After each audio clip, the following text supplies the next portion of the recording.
What is up, everybody? NC.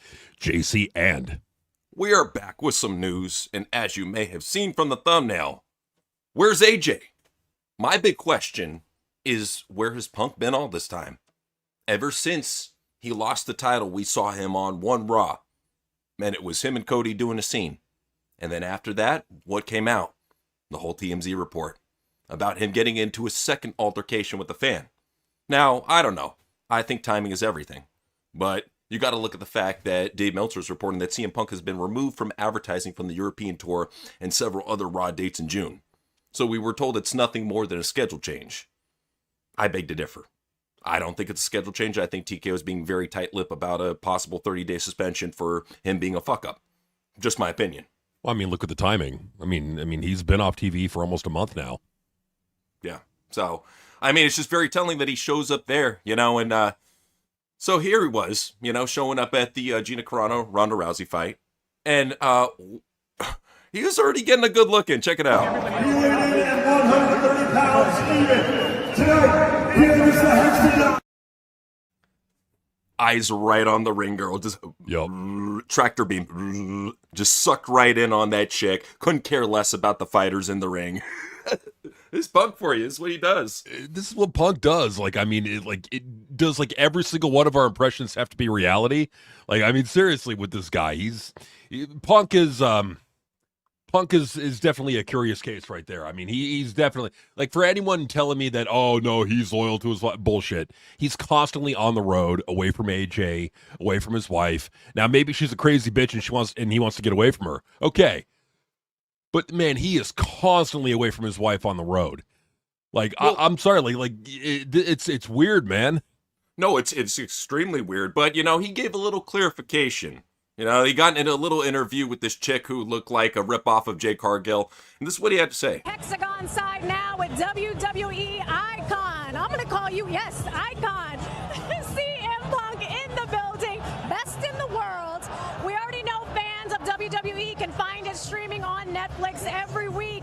I have to talk to you about your two legendary friends taking the Hexagon tonight. Ronda Rousey, Gina Carano. How do you see that playing out? I would be remiss to not go with Ronda Rousey. I think she's going to do what she always did. She's going to march forward. She's going to clinch. She's going to throw, and she's going to armbar. My opinion. I like that. You were ready. You're an analyst. A little bit, yeah. I've dabbled in some commentary here and there. CM Punk, thank you so much. Have fun tonight. You want to say hi to your fans? Oh yeah, I want to say hi to my beautiful wife April. Honey, I'll be home in 20 minutes. Perfect timing. Thank you. Yeah. 20 minutes is what, 4 hours later after he takes a little backstage session? Oh, I know. Well, and the fight was in Los Angeles too, and she's probably back in Chicago. It's but why not bring his wife? Why doesn't he bring his wife to any of these? I don't get it. I think it might be that she's not a fight fan. Here's my guess. Here's my guess is I'm guessing that she thinks that the MMA fights are too gory and bloody for her, and so she sits at her hotel, whatever. I get it. I've known women that are like that are disgusted by fights.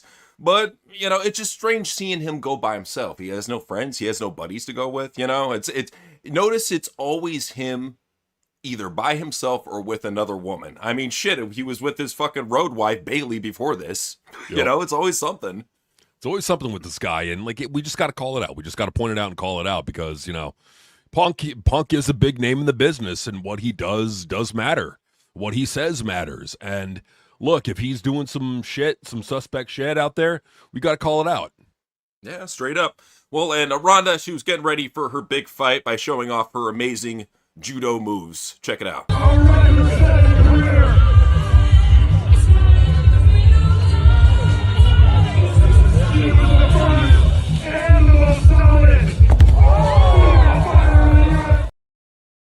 I think she just invented judo dancing. Damn. That was something new, man. Judo dancing. Well, you don't know how to dance? Well, here's the funny thing, man.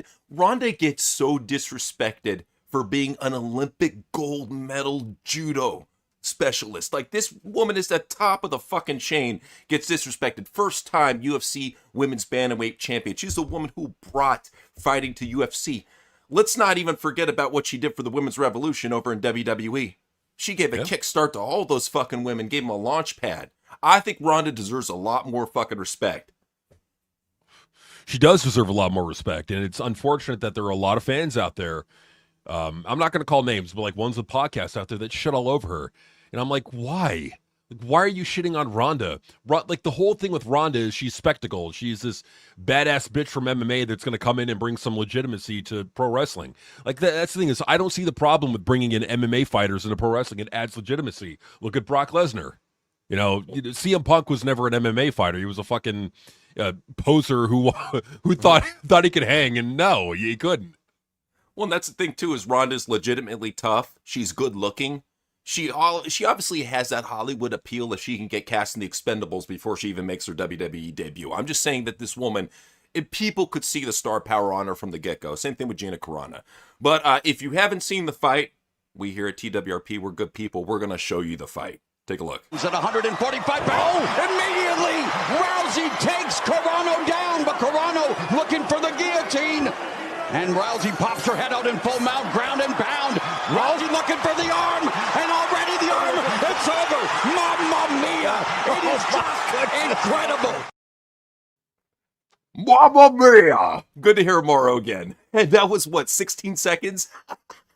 Yeah, it's a whopping, no, it was like 17 seconds. A whopping 17 seconds. She jumps in, puts the armbar on. I don't know if you saw the video of the rehearsal where she literally did the exact same thing.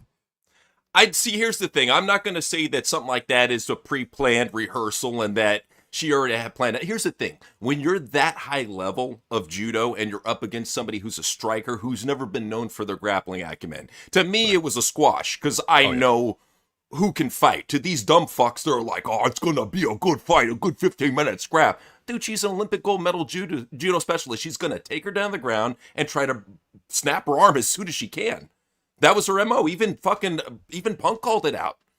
It was her executing a game plan that her and her coaches worked on. I don't want to hear no conspiracy bullshit, none of that shit. When you're that high level and you could take somebody down and tap them out, boom, there it is.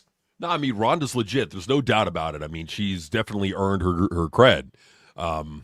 Yeah, and that's the thing, man. Like, we should have, like, as wrestling fans in general, just respected and acknowledged, like, how grateful we should have been to have somebody like Ronda. It's like if Conor McGregor comes to pro wrestling, like, fucking celebrate that. Like, that's a good thing. That's what that's doing is it's adding more things to talk about in pro wrestling and more credibility. Because that's what it needs again, and it just does not have it.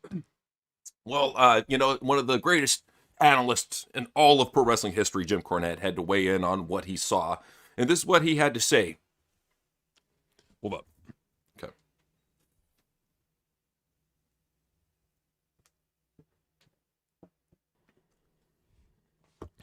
Okay, Gina, we got their money. We'll make $4 million per second. As soon as I get in the arm, tap like Bill Bojangles. Robinson, and we'll be hugging and kissing 5 times as long as the fight lasted before the suckers can feel their wallets.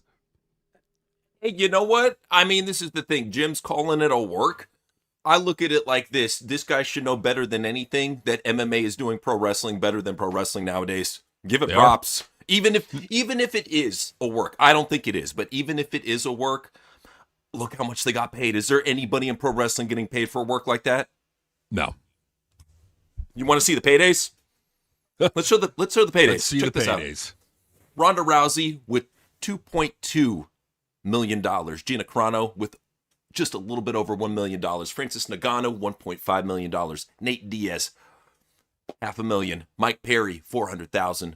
Philippi Linz, $100K.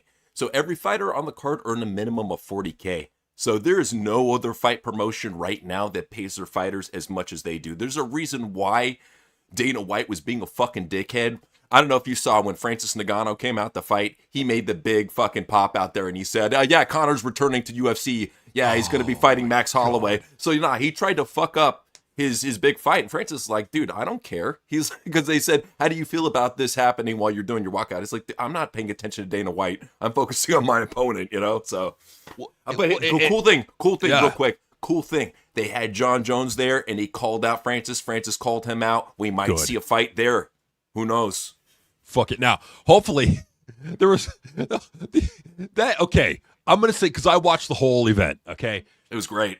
Except for Ariel's long fucking pauses. The pacing fucking sucked. But the matches themselves, I liked how short and quick they were. Go for it. But that's when the longest, literally, I'm not kidding, the longest fight on the entire event was went 2 rounds. And that was the Nate Diaz Mike Perry match. That's awesome. And hey dude, they beat the shit out of each other. They did. Well, let me level with you, man. Whenever we've done a UFC show, what are we always the most entertained by? First round knockouts. Yeah, always. True. Anytime it goes 15 minutes in a boring ass decision and they're wrestle fucking each other, we get bored as shit and we just start making fun of it. And that's actually a good strategy on their part too, because when you started out with the first place with a lot of these 1 round fights, what it does is it sets that perception in your mind, and then when a match goes 3 rounds or 4 rounds, it's exceeding your expectations. Yeah, that's what I'm saying. If it's a championship fight and it goes to the 4th or 5th round and they're beating the crap out of each other, for example, Sean Strickland and Hazmat did, I don't mind. Yeah. That's fine by me, because they're elite level fighters and they're fighting for the middleweight title, so that I get that. But yeah, for a card like this with a bunch of quick finishes, this was meant to be casual friendly. The way that they matched everything, whoever made the matches for this he's smart. He gets matchmaking, because that's what you have to do, especially when you're making a casual friendly card on Netflix. You have to make it squash matches. Those are the most entertaining in MMA, always have been. Well, the one thing I'll point out, watching the whole thing, it literally was it was like UFC if they were WWEized. It's it had a lot of sports entertainment spectacle in it. Just the graphics, the lights, the setup of the stage, just everything that it felt like a perfect mix of WWE and UFC. Let's show them. I want to show him, man. So we got actual footage. Ariel Helwani was nice enough to get a good scan of the whole setup. Check it out.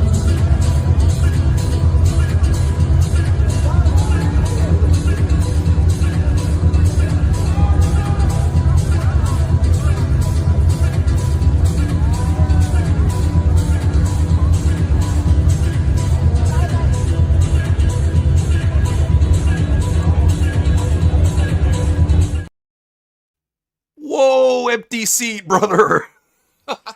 Yeah, that's true. Now, it did fill out towards the end. I did see more people in the stands, but I mean, it's the first ever show. It's right. I think with a lot of people, if they're going to spend, a lot of money on a fight thing, they kind of want to, they got to kind of be familiar. It's why WWE sells more tickets than AEW or TNA or really any other company. It's just people are just so familiar with that brand.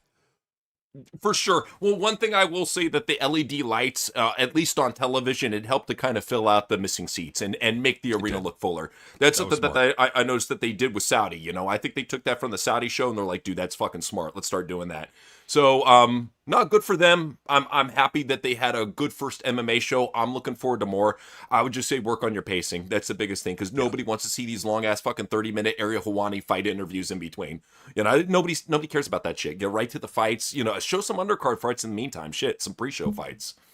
See, and I got another nitpick about MVP MMA. The announcer, my God, is he corny? Can we get a less corny announcer? Well, I mean, shit, we had Morrow. You take what you can get, Well, but see, Morrow is cartoonishly funny. I know. It's they're throwing more haze on a farmer. It's it's the shit that he says. It's so stupid. It makes you laugh. If you're in, it picks up your spirits. It lifts your spirits. So Morrow, that's another thing too. Is I think Morrow would kill as a comedian. I don't know. I think he has too much social anxiety and imposter syndrome to get on stage and do that. But it would be very uncomfortable seeing him do a roast.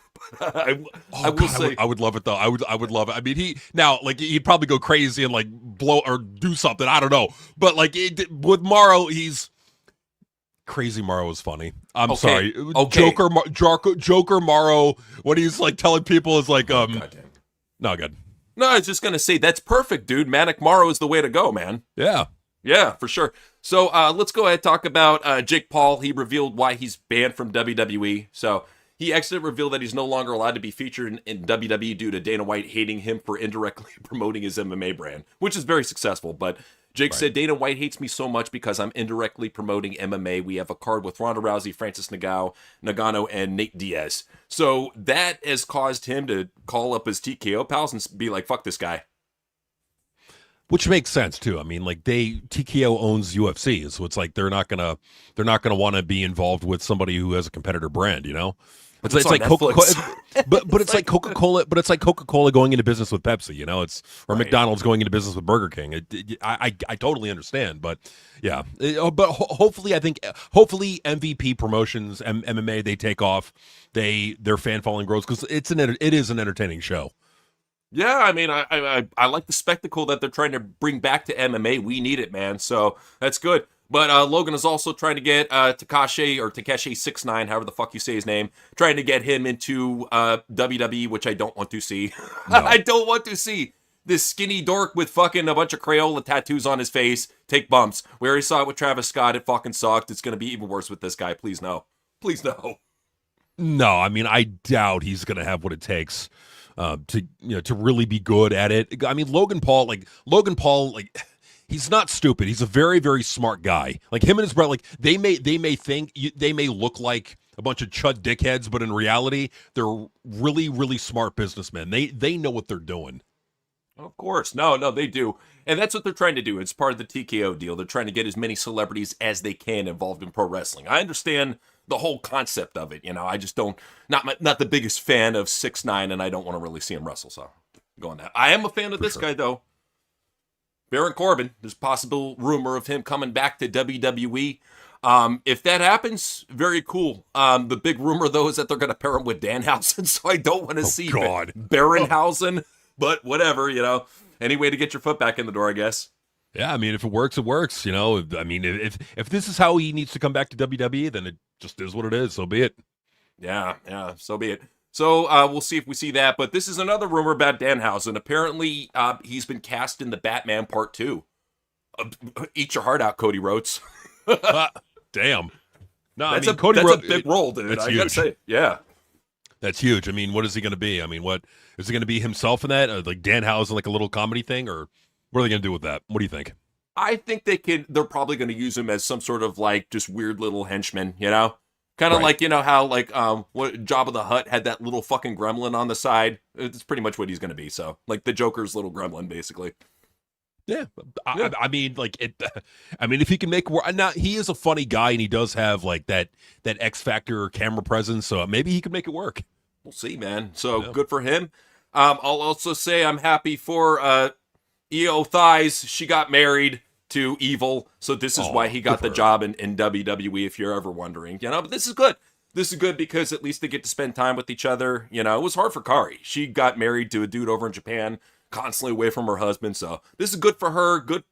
This is also good for the fans, so they can stop fucking simping over this bitch. You won't ever have a chance with her. She's going out with like some fat Shinsuke Nakamura dude with blonde hair, okay? They're together, they're getting married. Your dreams are dashed, they're done. That's right. You could just give up on that dream. You could give up on Iyo Sky, and that'd be funny if all of a sudden, after seeing this, they all turn on Iyo Sky and they hate her. That bitch had no talent. She can't cut a promo. Oh, thank you for finally telling the truth. You know how they are. They're a bunch of brain dead hypocrites. That's how they do. But you know what? We're going to deal with some brain dead people that are harassing Stephanie Vaquer. So, Rogelio Reyes, formerly known as El Cuatrero, sentenced to 12.8 years for attempted femicide on ex-girlfriend Stephanie Vaquer. So, you would think that, yeah, this dude's getting 13 years. Nope. So, he avoided the prison sentence in a very crafty way. So, he's going to be serving a sentence of 12 years and 8 months under house arrest with a restraining order prohibiting him from approaching Vaquer. So I don't know what type of job this dude's going to get working at home for 12.8 years. He better hope that he's, you know, got some sort of OnlyFans hookup or something. Otherwise, dude, you ain't making no money. You're going to be broke as shit. Yeah, he's going to be broke as shit. And you know what? I mean, stalking her, look, you know what?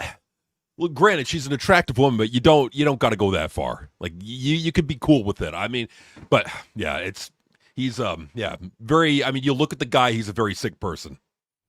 You get the energy you give. I hate to say it, but Randy, Randy's been dealing with some bad energy lately. So, what was it? Wrestling Observer was saying the reason Randy Orton didn't win the undisputed title at WrestleMania 42 and has remained off WWE TV since then is reportedly due to a significant back injury. And then Wrestle Ops, they rolled with that too. Said that that's what the deal is. And Randy said, LMAO, just milking it, guys. Leave me alone. I'm trying to enjoy my summer before I come back and take that number 15. I don't know if there's any truth there. Because that's the thing, is every time a fan, every time this happens and a wrestler, like, quote, tweets a fucking dirt sheet, they turn out to be fucking injured. So I think he's doing damage control, much like Punk is, just if you need time off for an injury or suspension, just say that you're not. Just say that you're vacationing. Why not? Sure. I mean, why not? I mean, one the other thing too is what this shows is like they just can't get behind him. He's too fucked up. He's too broken down. Now, it would be nice to see Randy Orton as the world champion, but this gives you a chance to build up the future. Trick Williams, Boba Fett, all of them. It gives you a chance, and they need to be doing this. So I hope Randy Orton recovers. I hope his back doesn't hurt anymore. I hope he recovers quickly. But yeah, man, that sucks. Because and they were building that up, and then all of a sudden this comes. So yeah, damn. Yeah, it sucks for Randy. I mean, I get it. I think it is a back issue, to be quite honest. I mean, because here's the thing: is we were even reporting that he had back issues, and this was right before Mania. He was having back issues, so it makes sense. He was out for a long time before that. Something come back though. We got house shows coming back, so they're doing a full tour coming up. All right. So that's good. I guess they're right after they get back from Europe, or actually as a part of Europe. So they're going from Mexico, New Mexico, Pennsylvania, California, and then they're going to Illinois, Virginia, New Hampshire, Georgia, South Carolina. So yeah, I guess it's right after the European tour. They're going to be doing a bunch of American dates, which is good, I mean, so if you want to go see a house show coming to your neck of the woods, there it is. Hopefully the cost dropped. I mean, because they were fucking crazy last time they came around here, so we'll see. Well, I wonder why they're all of a sudden bringing these back. Need that money. I think this would have come. Well, I think a lot of it has come down to the vets too, talking about how these wrestlers aren't getting the reps. That's why they're getting injured. Could be. Who knows? Yeah, but these, to me, these aren't enough dates to really give them the reps that they're going to need. What this is this probably looks like they're expecting soft ticket sales, and they're trying to pad it any way they can. Probably like a Road to SummerSlam type tour. That's what I can imagine. But this is something that it's kind of crazy. So I'm sure you heard about the whole Ring Boys lawsuit that was going on against Vince McMahon. So the judge ruled that the Ring Boys can stay anonymous in this lawsuit, which I guess protects the victims. But it kind of just buries this lawsuit and makes it nothing. I mean, it kind of just sweeps it under the rug. Vince is he's a very powerful man. Any type of lawsuit coming his way, he has the lawyers and the power and influence to crush them. I'm at the point where I don't think I will ever see Vince McMahon serve a single day in jail in his whole entire life because of his connections and how powerful he is. The only time you will ever see Vince serve jail time is if he's getting charged in the state. If he's getting charged in the state of Connecticut, because with the president, they can pardon federal crimes. So if for whatever reason Vince is convicted on a federal crime, Trump could just say, all right, he's pardoned. He's free. He's good to go. Governors control the state level, so they can pardon somebody that are charged with state crime. So more than likely, if this is if it's a federal case, or it's actually a lawsuit, so yeah, there's no criminal case involved with this. So yeah, he's fine. But even a guy that is that powerful in the state of Connecticut and has been for many, many decades, you don't think he's greased the pockets of a couple local politicians? Sure. I think he's got power wherever he goes. Because remember, when he got pulled over by those cops, they already knew who he was. They're like, "Yeah, we know who you are. We're good." Almost like they were starstruck in a way. Yeah, I think he's a Connecticut legend. I think he if they see him walk down the streets, it's like, "Holy shit, that's Vince McMahon." Just saying. Well, and you're not going to really confuse Vince McMahon for anybody else. I mean, when you hear Vince, when you see Vince, you know it's Vince. Absolutely. Well, I will say that they're doing a crackdown right now on content creators. So WWE's still using streamers' footage in their rewind package, even after sending multiple copyright strikes to several streamers. That's so fucked up to be using their shit and they got a copyright strike against you. Fade knows what it's like, man. He's done nothing but try to put over this fucking garbage shit product, and he gets punished for it. Fucking love it, dude. Yeah, it's because they have a legal department. I mean, that's the thing that's insulating WWE is that if any streaming platform goes after WWE, well, the TKO legal department will kick in and will defend them. but like your average streamer probably does not have a team of shark lawyers that that know what they're doing. Like that's the problem. That is Not fair. It's not fair at all, man. It's cracking down left and right. Well, in 2K, they had to lay off some people. So apparently 2K developers were hit the hardest by visual concept layoffs, and there won't be a follow-up to 2K25 Netflix edition. So, the layoffs at Visual Concepts, they not just affected NBA 2K, but also WWE 2K. So a lot of the team faced layoffs. There will not be another 2K25 Netflix edition. Not like we expected another one because it was such a piece of shit.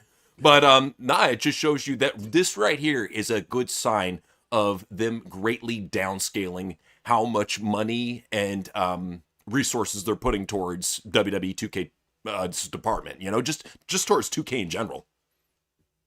Almost like because there's soft sales, and that's the thing that I've really never heard reported is like, what are the WWE video games selling at? Like, what rate are they selling at compared to like last year and the year before? I would imagine they're down greatly, and the only metric I really have to see from is like going on Xbox Game Store or going on Steam, and you constantly see markdowns for the brand new game that just came out, a brand new game. And shit, even 2K25 got massively marked down before they dropped the new game. It was like down to like $15.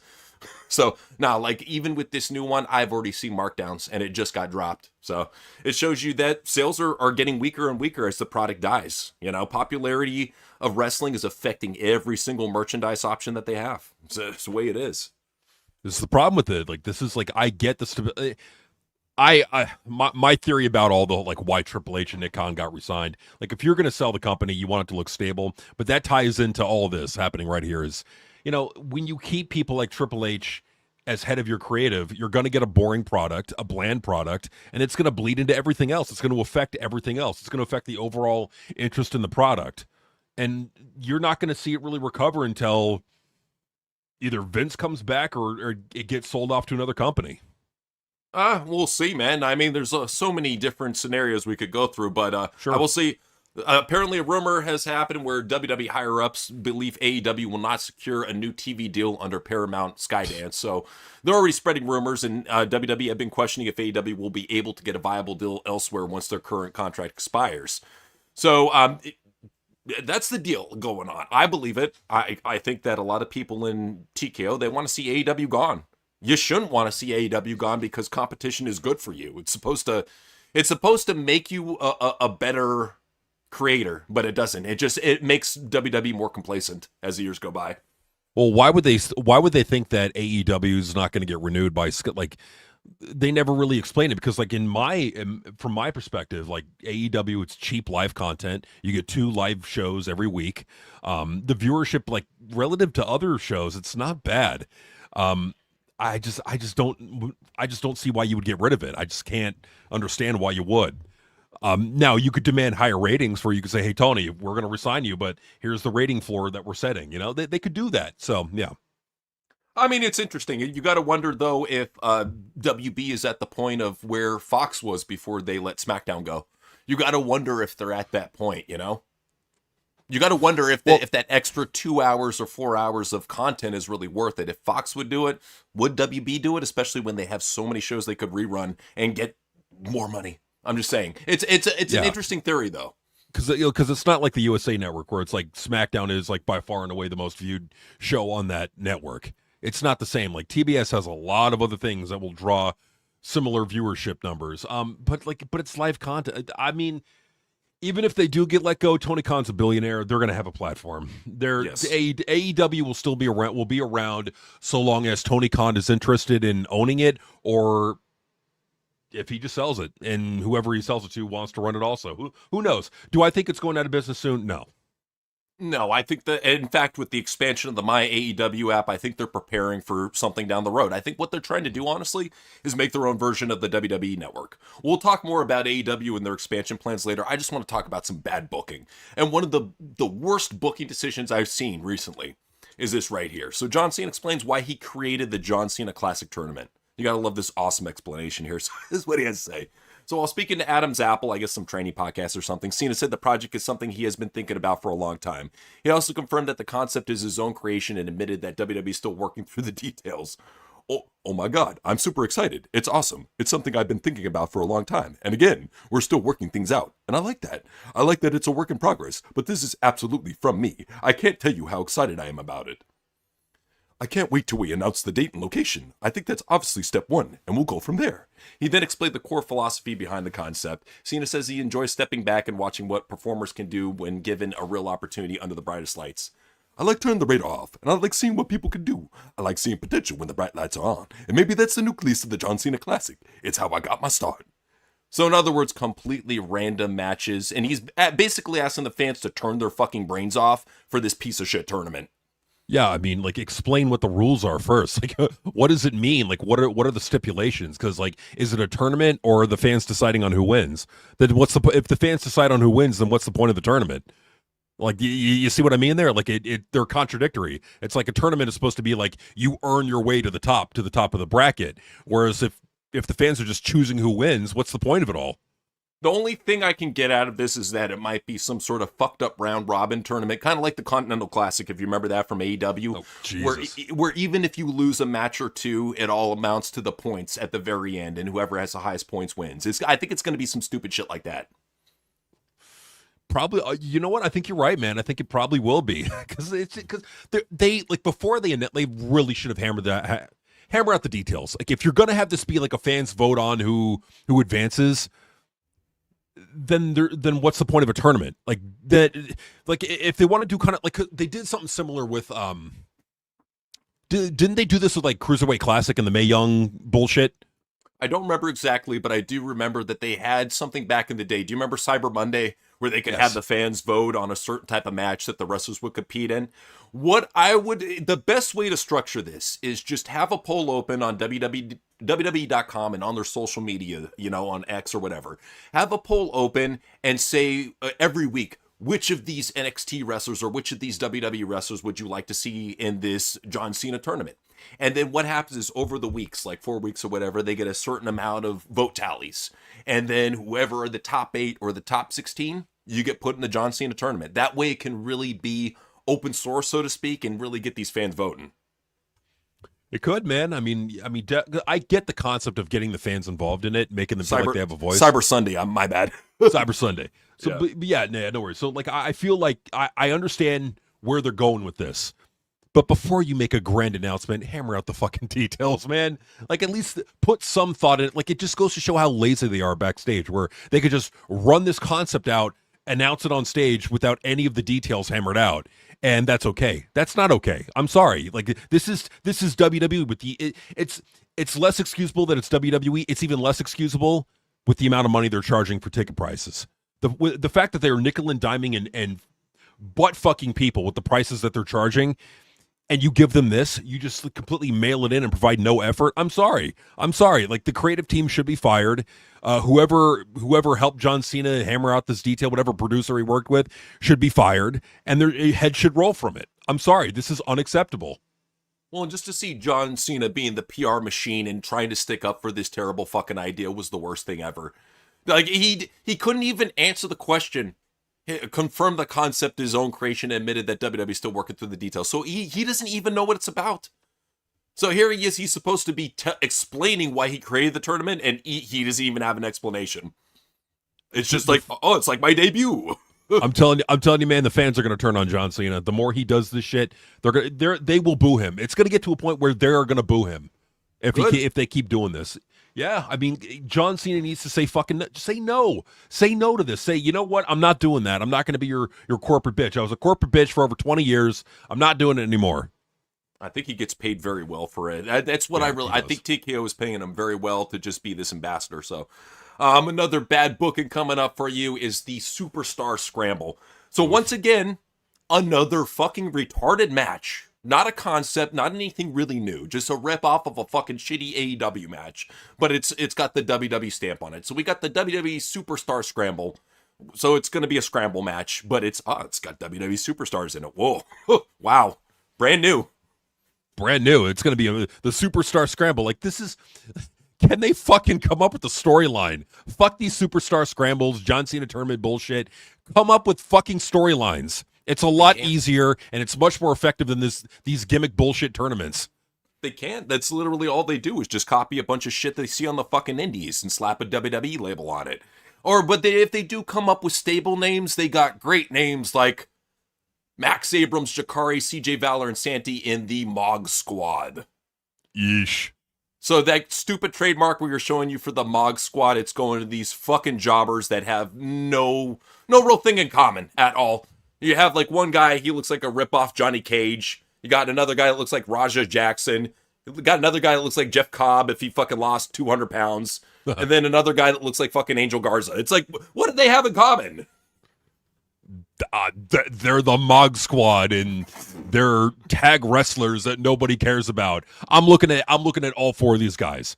Not one of them pops off the page. Not one of them looks like a superstar, in my opinion. None of them passed the airport test.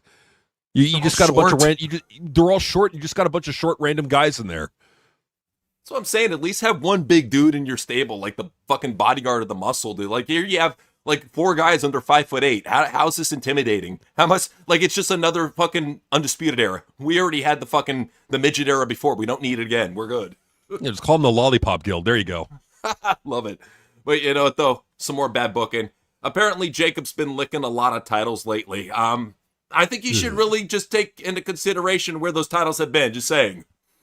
Yeah. You know, people should send him pictures of CM Punk with the naked title. Oh, God. It's like, y'all lick that. Look at what you licked. He'd probably be like, hell yeah, I licked that shit again. Yeah. I can taste his herpes on my tongue. Well, I will say, if you didn't see it on Raw, we saw one of the worst fucking headbutts. Look at this shit. Watch it get. Look at it. Look at this. Rate. Look at this. It's like a foot apart. Look at a foot apart in between. Oh my God, that is so like how.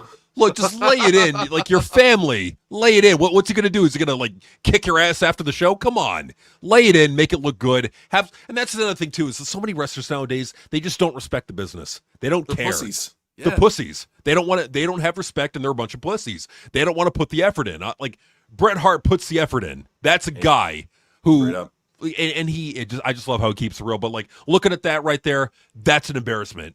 That is not pro wrestling. That's fucking play fighting. That should not be on TV, and especially Monday Night Raw. Well, not like that, but I gotta give shit to the cameraman. What kind of fucking idiot are you to get it from that stupid angle? Go from the back. Right. I would have gone from the back of Jacob Fatu when he's headbutting him. That way you wouldn't see the contact. What a fucking moron. It's just no one cares. Like there's no pressure at all. It's I don't care. Go out there and record it. Make it look fake as fuck. I don't care. Standards don't matter here. So they don't. That's WWE for you. But AEW also has some bad standards too. So we happened to watch Dynamite and it was just terrible. We saw Darby Allin call out Speedball Mike Bailey. And then, of course, Speedball had to call out Darby Allin. So, for sure, they're going to be wrestling on Dynamite for the World Championship, and we will not watch that shit at all. I've sworn off Dynamite for a long time after that. But yeah, this is the type of fucking crap that they're putting on, and no wonder they're getting shit ratings left and right. You got Darby defending every single week, yet the ratings are dropping. There you go. Like, there's your sign. Like, they had the title on MJF. They were getting over 700,000. They put the title on Darby. The ratings crash. There's your sign, Tony Khan, like right there, man. And then, like, could you imagine the viewership they'd be getting, the ratings plunge that they would have if they put the title on Speedball Mike Bailey? Tony might do it. Don't put it past Tony, because he loves vanilla midgets. That whole show that we watched was a vanilla midget showcase. It was garbage. It sucked. But, you know, at AEW, they're resigning talents for no reason. Recently, they reached out to Paul White, and they resigned him, I guess, to do podcast interviews. I don't know what the fuck Paul White does for AEW. I'm really wondering what the fuck does he do for AEW? Not much. And then, like, the few times he was on commentary, he just sounded like a drunk bear. So what's he giving you? Like, what are you getting with Paul White? He can't wrestle anymore. He's old and decrepit. And he still looks, you know, like a fucking giant, like a giant guy. He still looks intimidating. But he can't move anymore. His joints are like beyond fucked up. What are they going to do with this? See, that's the thing. Is build the future, Tony. You got to build the future. What's Paul White really going to give you?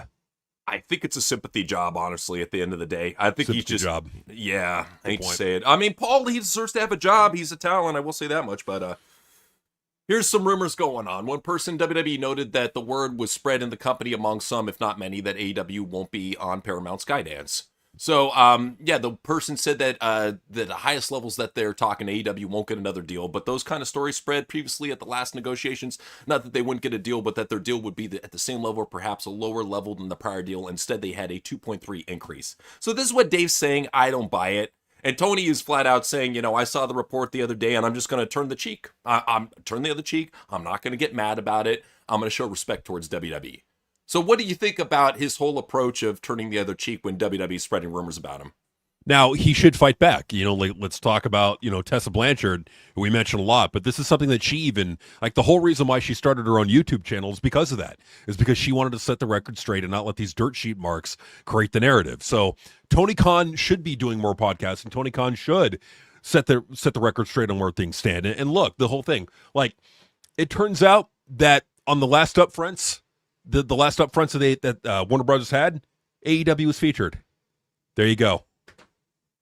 So, I mean, I don't say give up on them this year, but next year, you might want to question it. I think for 2026, they're good, And like I was saying earlier, AEW, they're working on fail-safes. So one of them is my AEW. Mm-hmm. So my AEW, if you're in Europe and outside the US, it's available on Fire TV, Android TV, Roku, and Apple TV. So it's on all these different streaming platforms, which is good.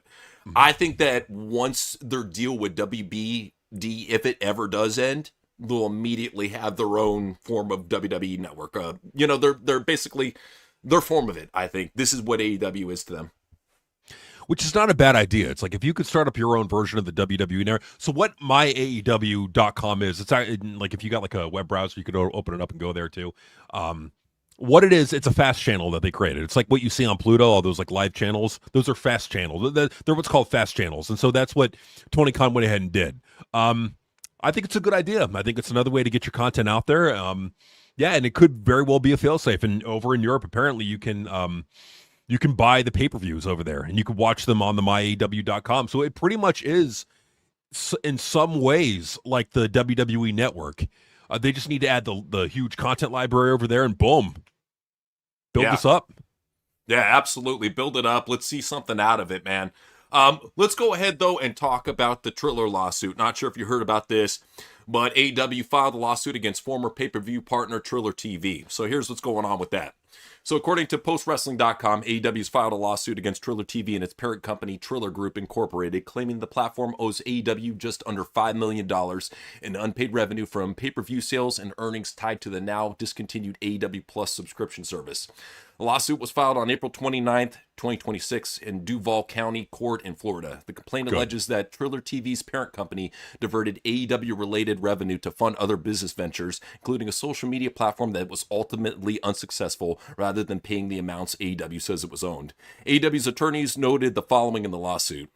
Triller Group's strategy of robbing revenues generated by Triller TV's distribution of AEW content to cover other defendants' operating expenses, much of which was spent on a social media platform endeavor, negatively impacted its relationship with and payments owed to AEW. If that's the truth, that's fucked up. That not only is that fucked up, I hope Tony Khan sues their dicks off. Dude, it's so fucked up, man. So check this out, too. It's not over. So, separately, Triller TV, Flips Media, is also suing. Check this out. Triller TV is suing its parent company for abandonment and to consider bankruptcy. And the court granted Flips' request to fast-track that case. So that's another interesting wrinkle in all of this bullshit. But it gets even more interesting. We got more. Sources tell Cultaholic that multiple independent promotions are waiting on overdue payments from Triller TV, with some being owed as high as 5 figures. I mean, Brett Lauderdale was talking about how he hadn't been paid for some shows.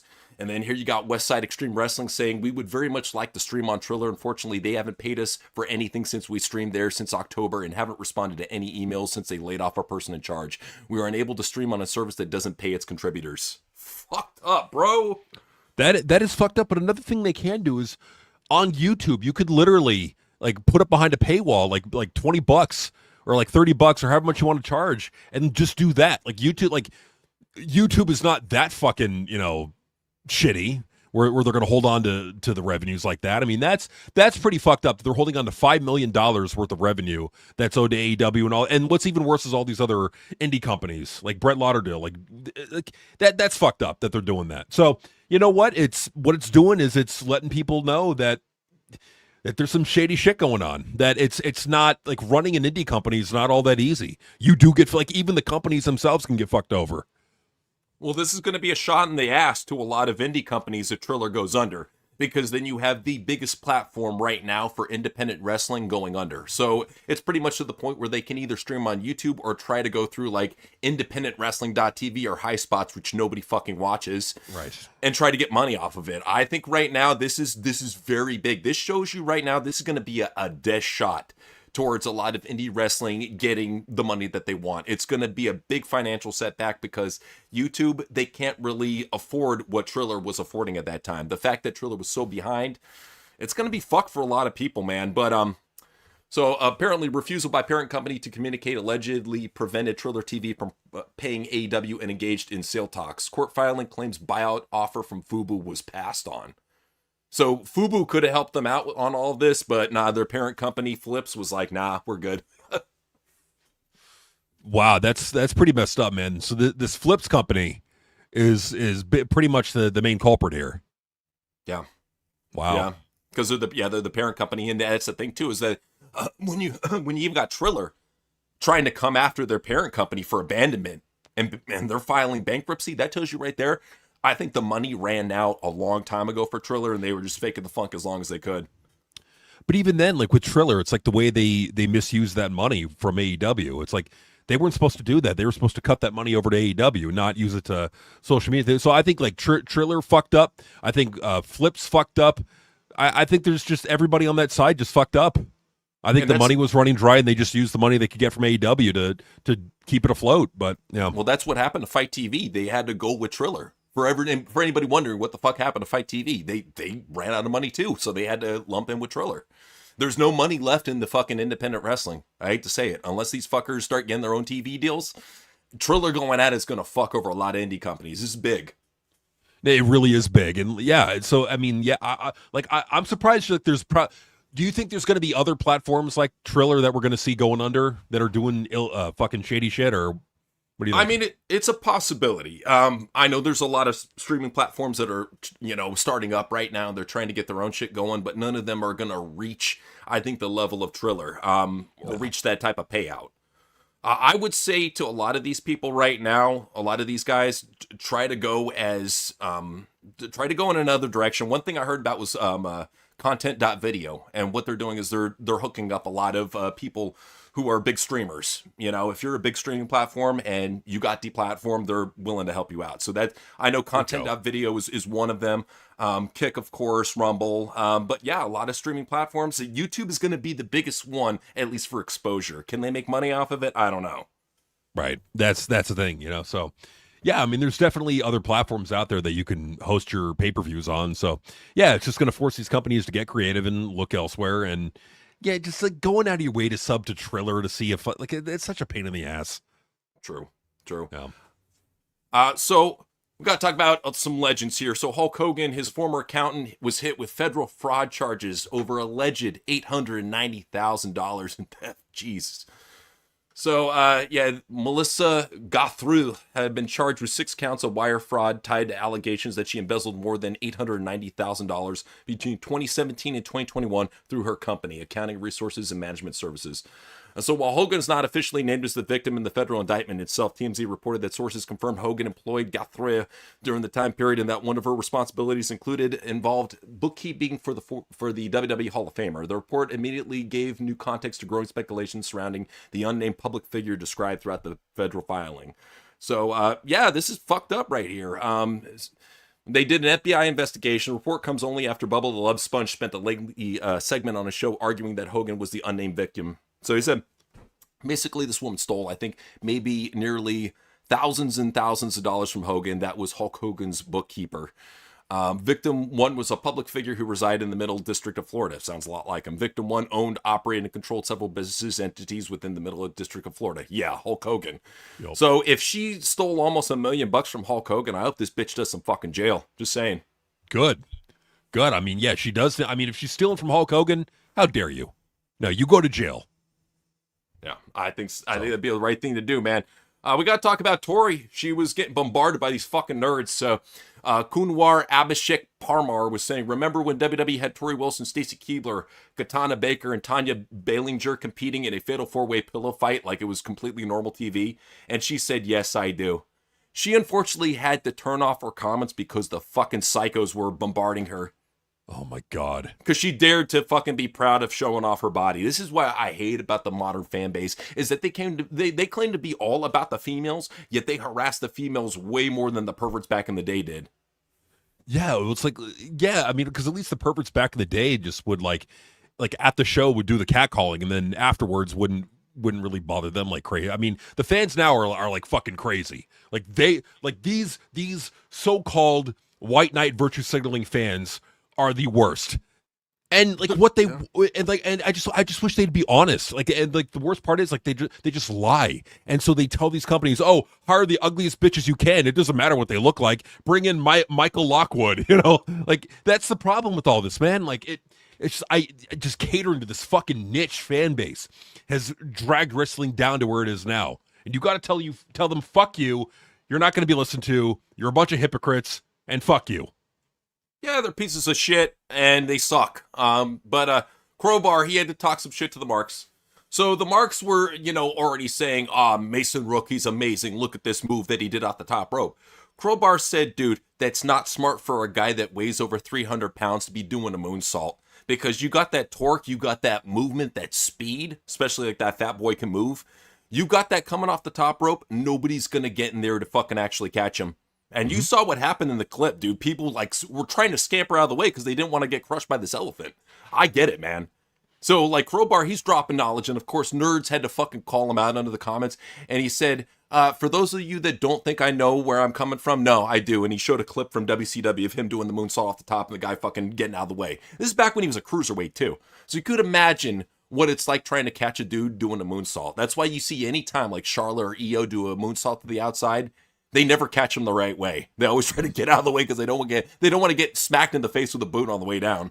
No, not at all. Well, and the thing, I mean, looking at Mason Rook and him doing all this flippy dippy shit, this guy's going to get injured. Like, give it 6 months, he's going to be out with an injury. I mean, he's got youth on his side. I will say that the youth is, I think, keeping him from getting injury prone. But yeah, once he starts to Dragunov. Exactly. Once he starts to get towards his mid-20s, late 20s, I think you're going to start to see more injuries, because that's a lot of movement that you're doing on those joints. You're a big boy, so just saying, man. Wear and tear from the Indies also. True. So let's go ahead and talk about MVP. He had some words of wisdom. He said, how many people do you think remember the nose Triple H getting over in his career? Okay. So AEW Star MVP was doing an interview with Marking Out Podcast, and he said, you can go down the list, and you could think of talents that Undertaker worked with that he elevated and got over. How many people do you remember the nose Triple H getting over in his career? How many people can you associate with him? And I'll give you 2. I'll give you Randy Orton. I'll give you Batista. Take them away. Who else can you remember under Triple Nose getting over? And even then, I would put Ric Flair as the reason they got over. Even when he put Jeff Hardy over, I remember the finish because, it was a 3 count, and he clears throat, sat up smiling like, gosh golly, he got me, like not boom, oh man, I'm hurt. He wouldn't even give that to Jeff Hardy where it was, oh man, he beat me. He got up, sat up, and was like, oh, he got me, So, and if the Undertaker made, let's just say for the sake of our conversation, 10 other guys through the course of his career, and the nose got 2 or 3 guys over, then he elevated them. In the big scheme of things, in the big picture, who was more valuable for the company?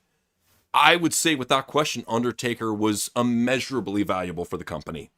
Because not only did he put people over too, but he's the type of guy where I think his career lasted a lot longer than Triple H's. Like way longer, and had more prestige, more legendary status. Let's be honest, would Triple H have the status he did if he didn't fuck the boss's daughter? No, he wouldn't.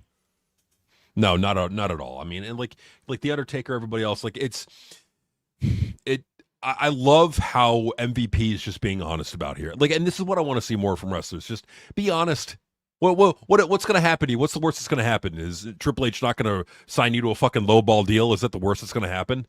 Be honest. Well, and he's well aware, too, that he's got a job in AEW. He's getting paid very well. He doesn't have to worry about that, you know? And I'm happy for him. I'm happy that he's there and doing his thing, you know? But it's time for some Breaking Bones news, and it's a very grim Breaking Bones news. I hate to say this type of shit, but we got to bring you some bad news. Marty Jannetty got his leg amputated. Yeah, very shitty to hear. A very, very good wrestler in his time, man. Very, like, people don't know how fucking good Marty Jannetty was. He was very, very, very good. If you ever saw his match against Kurt Angle that he did on a random SmackDown, the guy, he could have been something in the right company. So I feel bad for the guy, and hopefully he gets some compensation with a GoFundMe or something. So that's fucked up. But same thing with Luchasaurus. So he's been providing details about his battle with pneumonia in both lungs. So what's going on with him is that he's been just dealing with this for a little bit. And like we saw in his streams too that he was doing with Jungle Boy, the dude lost a lot of muscle, a lot of size. So we're getting kind of worried about him. Hopefully everything is okay with Luchasaurus. Hearts and prayers go out to you, man. But yeah, it's always rough to see somebody, you know, especially a promising wrestler deal with shit like this. So yeah, very fucked up. One more depressing news bit. So Piper Niven announces that she underwent an anterior discectomy procedure. So she went to California and all she got was this lousy anterior discectomy. I have so much I want to say about the past 8 months, but we can get to that later. For now, I just want to express my endless love and gratitude for every single soul that has helped me and cared for me during this difficult and really scary time. Pain and heartbreak are incredible teachers, and the lessons I have learned from this will stay with me forever. I am so grateful to wake up from surgery already feeling better, and I know I'm coming out on the other side of this much stronger for the experience. Lots of love. Yeah, we're happy for her. I mean, if that's what led to her weight loss, that sucks. You know, you wouldn't want to see people lose weight like that from a disease or any sort of procedure. But, you know, I'm happy that she's at least on the road to recovery. I'll give her that. Absolutely. I mean, so it's good to see that she's on the road to recovery. Hopefully she can maybe get back in the ring or if not, maybe be like a valet, you know? I think there's still value in her. Yeah, she's charismatic. She's not bad on the mic. I think she would make like the perfect type of bodyguard / valet for Chelsea Green if she can come back, you know? So we'll see what happens there. But it's time for some Outlaw Mud shit. And let's start out with some Outlaw Mud shit that happened over in TNA. They had a huge debut. Fucking gigantic. You were wondering where Fabian Eichner has been. Well, now he came back looking like more of a boring bald penis than ever. So he's back and he's boring and he's wearing a Canadian tuxedo for whatever reason. I don't know what the fuck's going on here. Star power, charisma, superstar look. He's got none of these. Did anyone know that Fabian Eichner was still alive? What do you do with Baby Cesaro? What the fuck do you do with this guy?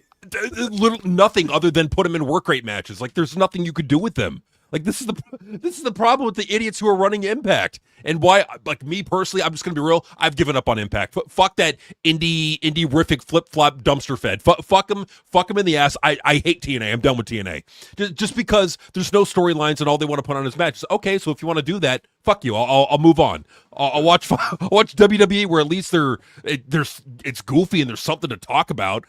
You know, but like with Fabian Eichner, what does he bring to the table other than, he's going to have a good match? Big fucking whoop. That's why I don't blame you for giving up on TNA, because they are really bending over backwards for this Mark bullshit. They're not trying to bring in anybody who can actually benefit the company. They're just getting, I think, all these fucking lowball work rate motherfuckers. Like anybody they can get dirt cheap. I mean, this guy, I think he's so fucking broke that he's hoping for a job back with WWE that he didn't even change his handle. He's like, I'm going to debut with TNA and call myself Vinci WWE. Is it really that hard to change your fucking handle? I know, right? Well, and that's the thing is, like, with all the indie guys, like all the people that were released from WWE, I haven't seen any hype for someone's got to sign Fabian Eichner. No. Because the main thing about Fabian Eichner, don't get me wrong, there was a little bit of potential with him with that character that they were doing with him in NXT. I think the rich guy, yeah, I think they fucked the call up royally with him. Like, repackaging him in NXT, you should have kept him there for 2 or 3 years, really built him up solid, and gave him a career, had him work on his mic skills, all that other shit. Instead, they rushed him back up, made him a fucking jobber on main event, and then released him. So I feel for the guy. He could have been something more, but with TNA and how they're booking stars and character development, all this, he's just going to be the same. He won't be forced to develop. He's going to be literally just boring little guy from Germany. Who cares? I know, right? It's like, who's going to care about it? Like, that's the problem. It's like they're booking their shows for the match marks, which is them, really. When you look at Hunter Johnson, Tommy Dreamer, they're the match marks, so they're booking for themselves. And then people are going to be shocked when the ratings are low. Well, I'm not. Nope. I'm not shocked that they're getting 164,000 viewers. In fact, I'm shocked it's not even lower, and it probably will be if they keep doing shit like this. Well, it doesn't help, too, that they have people like this that they're re-signing. Nobody wants to see fucking Indy Hartwell get re-signed. She is the most boring bitch on your roster, and she gets shoved down our throats. She has never gotten better on the mic. She never will get better on the mic. Can't. She still has that cookie sheet butt. She's got no boobs. She comes out in this fucking stupid lingerie outfit. She sucks at acting. What? Like, is she a lowball contract? That's what I think it is. I think TNA is literally resigning anybody who will agree to fucking $400 or $300 a show. I think if they're willing to fucking just shell out these little baby dick contracts, and fuck it, they'll take it. Well, because like, what else are they getting? You know? Right. It's sad, and they probably all live in Florida too because they can't afford to travel out of state. You know, that's a good point. Sad. Yeah, I mean, just signing Indy Hartwell. There's so many indie talents out there that can get dirt cheap, bring them into TNA, and you would have a much more interesting, watchable product. Very true. So one more thing about TNA, Jody Threat. She was recently on an indie match, and she did a very innovative move. I like this. Look at this. The torque. She is folding her like a pretzel here, Blake. What do you even call it at that point? Oh, she's kicking her in the back of the head with her own foot. Stop hitting yourself. Okay, that's the thing about Jody Threat. I've always been very impressed with her in the ring. She's just a god-awful dog shit promo. You get her a good manager, I think you could have a force in TNA. You could. I mean, like, pairing her up with, what was her name? Danny Luna was not a good choice. No. Shitfire sucked. It did. Yeah, that was terrible. Because there was just there were no good mic workers in there. Like, you need to put her in a role where she's just going to be just a not necessarily a nobody, but she's going to fade into the background and be like one of the people in the group and not like the group. You know what I mean? What I would do is I would have her dye her hair blonde and put her in the Ash by Elegance troupe and just make her like the fucking muscle of the troupe. Okay, that's actually a good idea. You know, just saying, because it's something so different you wouldn't expect it. You know? Yeah, and when it's goofy, bring back LOL TNA. I don't want to see serious TNA. Bring back LOL TNA, man. Yeah, LOL TNA, man. Serious TNA where it's nothing but long matches. Fuck that shit. That 2 out of 3 falls garbage match they had with Cedric Alexander and Leon Slater. No, that's not what people tune in to watch. What they want to see is they want to see characters. They want to have a good time. That's right. And what they also want to see is they want to see cleavage, man. And I love Scarlett Bordeaux for this. So Scarlett Bordeaux expressed her frustration with WWE's cleavage policy. So she said, I won't say who, but some of the producers every single time, like before going out there, they'd be like, can you just cover up the cleavage? You fucking homos. Can you just pull that down? I'm like, okay, this is clearly not what we're going for right now. But he really liked the idea of us two together because after a few months, it tells you right there, it's Triple H. Because after a few months, I'm like, what am I going to do here? Because I thought they signed me for this character and they said they liked it, but they don't want to use it. This is all Noseman booking right here. We said from the get-go that Scarlett Bordeaux was one of the most talented females, not just where she is right now, but in an entire profession. Even WWE, when she was there, still one of the most talented females in the world. You guys haven't seen her wrestle. You haven't seen all the other shit she can do. She's a great talker, great singer, great in-ring announcer, great commentator. We've seen her do everything. She is a Jill of all trades. So this woman, I love the fact that she spoke up about Noseman being a fucking geek and having her cover up her cleavage. Good. This is the problem. We need more fucking tits on TV, damn it. Yeah, we need more sex appeal. Because if we're just being honest here, primarily who's watching pro wrestling? Dudes. Always been dudes. Always gonna be dudes. Yeah, so like, why not like understand who the audience is? You know what? Let's just cater to the adult men that are watching. Sexy women on TV. Funny segments, quick pace show, storyline building throughout, and boom, there you go. True. And I mean, you know what? Outlaw Circuit doesn't really have a whole lot of that, but what they do is they try to make up for that with goofiness. So here's a balloon wrestling match for whatever reason.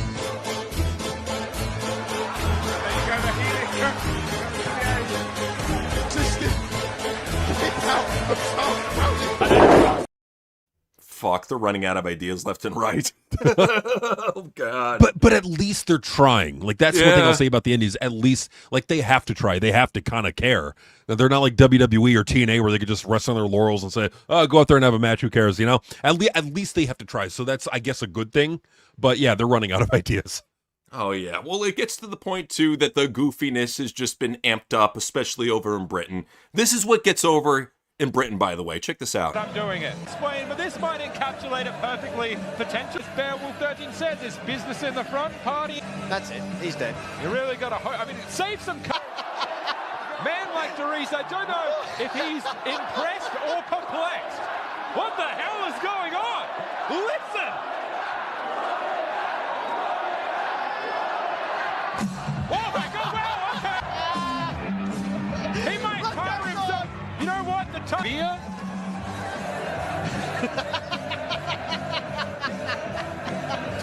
If you have just returned back after a slightly longer intermission for yourself, I cannot bother to explain to you what's going on right now. This is amazing. Come on, Therese. To all the good British people out there, you don't have to apologize for nothing. We know you're cool, and we know that the gay British nerds that have infected pro wrestling, they're dying out. That's the one good thing I will say. But it just sucks that that's the type of shit that fucking gets over on the British Indies. All you have to do is just come out, look like a gay dude with a super long mullet, and point your fingers in the air like Fandango, and they'll fucking pop like crazy. That's all it takes. It's just some British Joe Dirt looking guy doing a Fandango dance. Big fucking whoop. Like that's not funny. That's not effort. That's not, entertaining in any way. Like, put some fucking effort in, man. Come on. Well, and then the what is it? The commentators are like, "What are we saying here?" I'm sorry if it's Australian, whatever. I hate to say it, but Britain and Australia, they're getting very identically gay at this point. I'm sorry. Identically gay. Just saying. Something that is quite gay as well, though, is what's going on over in GCW. I feel bad for their champion. He got hit hard here. Atticus Cogar. Moonsault, no! Went for a moonsault. Imagine botching in front of one of your heroes like Hayabusa. Fuck. Oh, my God. Well, and the way he did it, too, like, his leg is fucked up, man. Yeah, that didn't look nice. But, Nick Wayne, he had a little bit of a hard experience on asphalt when somebody decided to powerbomb him on it.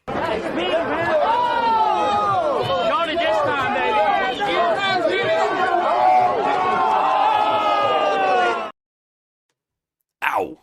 Dang. Oof. Was he fighting Mickey Knuckles? That's what it looked like. I mean, yeah. I swear to God, Mickey's one tough bitch. If you haven't seen her fight, that chick, she can beat some ass for sure. She fights like how she looks. That she does. Absolutely. So it's time for some old school road stories. And we'll start it off with the crazy story about Paul White. So Paul White was talking about that as a young adult, he was diagnosed by a doctor and they said he would probably be dead by 45 without surgery.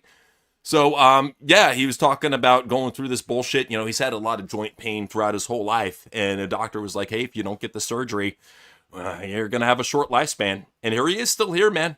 I think what helped for Big Show is losing all the weight because he lost a shitload of weight. This guy used to be 530 pounds at one time.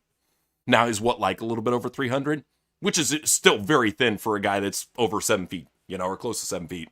Oh, yeah, no, I mean, he's lost a lot of weight. And you know what? Hey, good on him. Hopefully he lives a long, healthy, productive life. And yeah, I mean, like, I'm a fan, like, I've been a fan of his for a long time. So, like, I honestly, like, sincerely hope that he's healthy now. He's doing a lot better. I will admit that I would like to see him in one more match. Like, even if it's a gimmick match, like a tag match or something, one more match. Yeah, Paul White's awesome, man. So hopefully we get to see him again in the ring. But speaking of another giant, actor James Carey was talking about a time that he had with Andre where they were doing some drinking and shared a story with him. By the way, never let you buy a dinner or a drink. Never. I made the mistake on our first dinner bringing out my wallet, and he slammed his his hand Giant down, hand on top of me, of my hand and my wallet, and he bruised it. And he just went, no, like that. and from obviously, looking at this bruise, I realized there was no way this guy was ever going to let anyone buy him dinner. Wow. I was watching the story that you told where you guys went out to drinking around here, I think up near Penn or something. And you said you walked in the bar and it's like an Old West scene where like everyone stops and stares. It was. I think it was PJ Clark's. PJ right? Clark's. Yeah. They have his picture behind the bar. Well, they loved him there. And they knew what to make him. Obviously, he had his own particular drink that he had. And he was being followed by a police detective because we went bar hopping. Obviously, I was sipping. He thought that was funny. But I wasn't going to be, don't have that kind of constitution to drink on that level. Anyway, I don't think anyone does. But so now we got to the third bar, and I see this guy, the same guy from the first bar, sitting a few tables down. And I said, Andre. He goes, what? I go, I think there's someone following us. And he turns around and he looks at the guy and he looks back and he goes, oh yeah, don't worry about it. I go, well, you want to tell me what's going on? Turns out that NYPD had an undercover police officer following him whenever he went drinking. Because one time Andre had come out of a bar and slipped and fallen on someone. Oh, no. And they described it as a building falling on top of them. and obviously they lodged a complaint with NYPD. And so after that point, they told Andre, just to notify them when he's going out. And they would just go. I thought it's a pretty easy gig, by the way, for a cop to go drink, because he had to drink, he's like, I got to drink for work, off duty, right? But the guy had to follow him around, make sure he was safe. The insurance. Yeah. So he said, I got my own bodyguard. My bad. Carrie L. West, actor from The Princess Bride. But yeah, sharing the story about hanging out with Andre and the fact that he got so fucking drunk that he fell on top of somebody and probably crushed every rib in their body. And after that, they have to have his own police escort, So I guess it worked out for Andre, He got his own private bodyguard for free. So there you go. Hey, you just got to be that big, Just be that big, straight up. It's somebody who we feel is larger than life here at TWRP is a man by the name of Bret the Hitman Hart.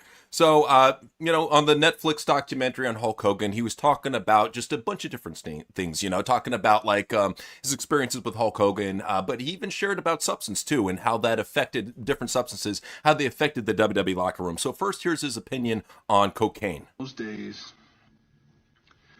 not knowing anybody and sitting in a room with a bunch of wrestlers doing cocaine, we really got to know each other.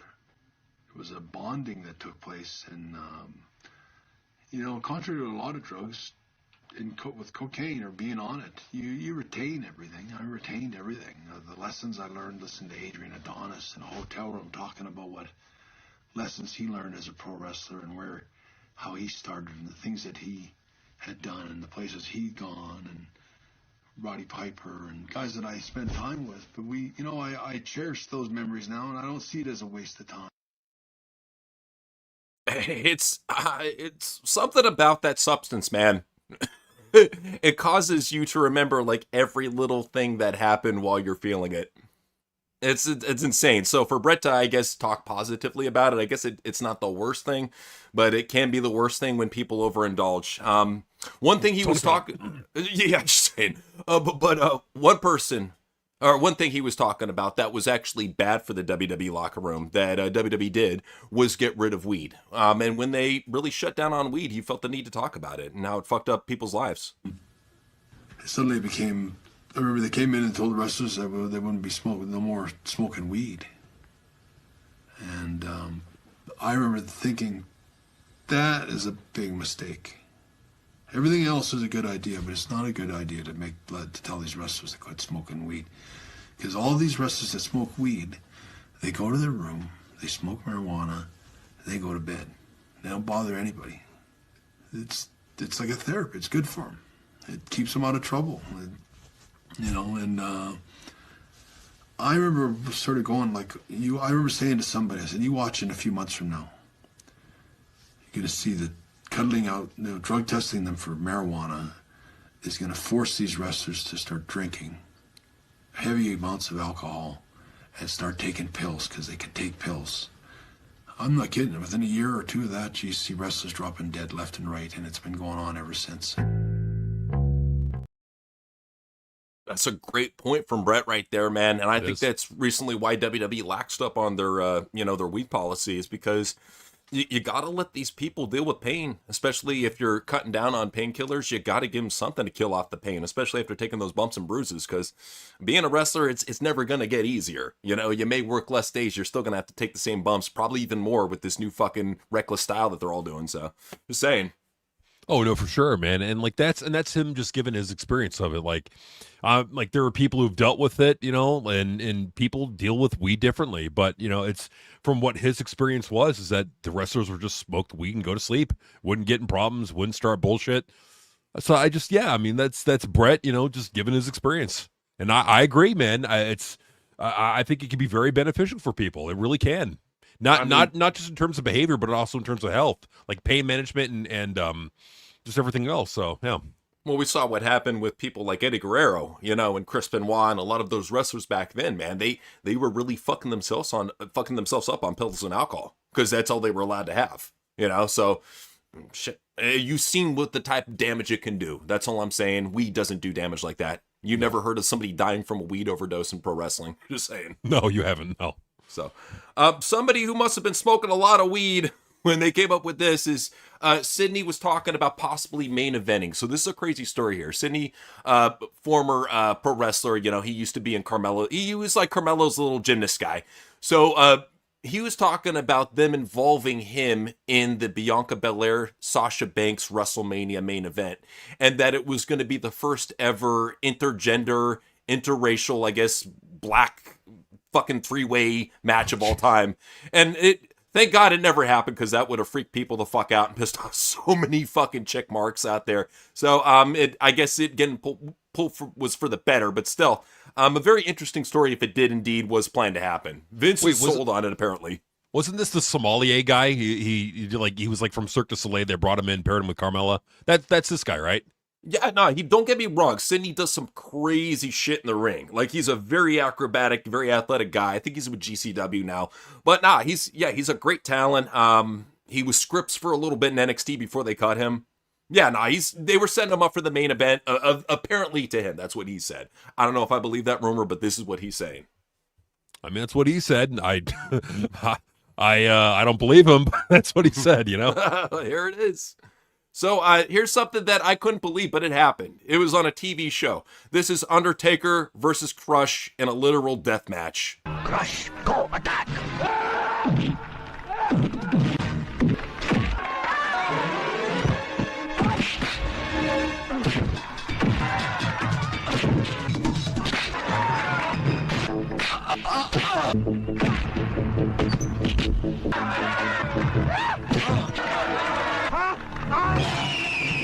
Up here, huh?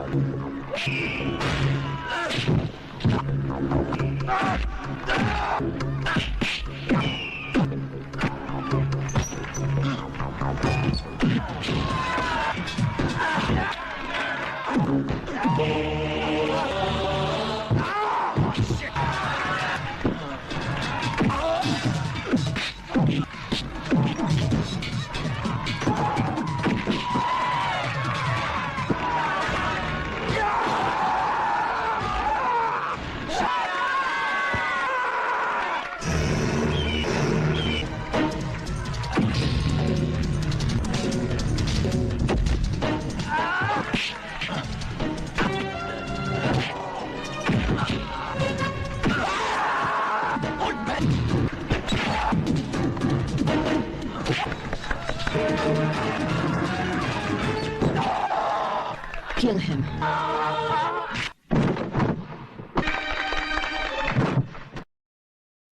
So if you're wondering what happened to Brian Lee, he was cosplaying as Crush and got killed by The Undertaker in a TV show. So that's what happened to him. Never been the same. He died in a TV show and he just was never the same. That's what happened. So it's time for Modern Wrestlers Are Marks, where we talk about the marks that have taken over the business. So we're going to go ahead and start out with here. We got bodyslam.net. A little bit of news about them. So they had to lay off a bunch of their people. They laid off their main Patreon guy. They laid off Corey Hayes, who was one of their biggest contributors. Laid off, Danny Bennett, another one of their top contributors. They've been laying off people left and right. And the big rumor going around is from Niccolo Piccolo showing up on their show and acting the fool. So I don't know if that has anything to do with it, but I do find the timing very suspect.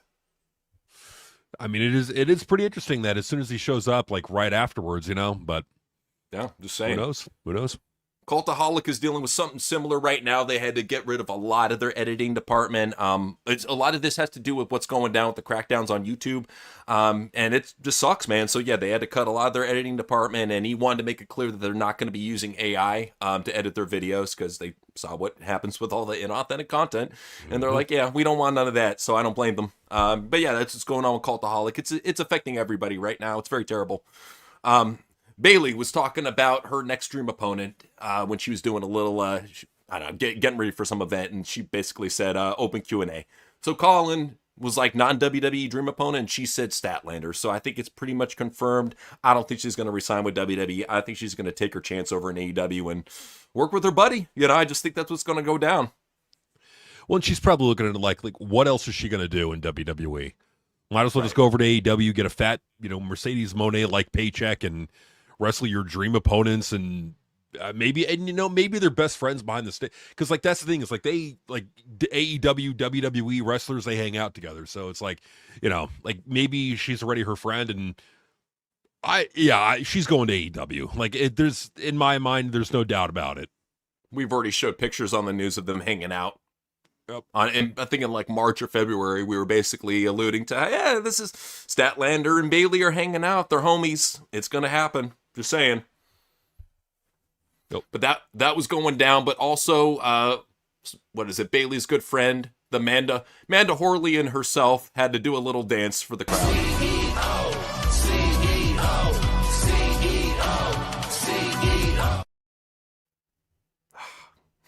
It should be CP3O. Come on, man. Get it right.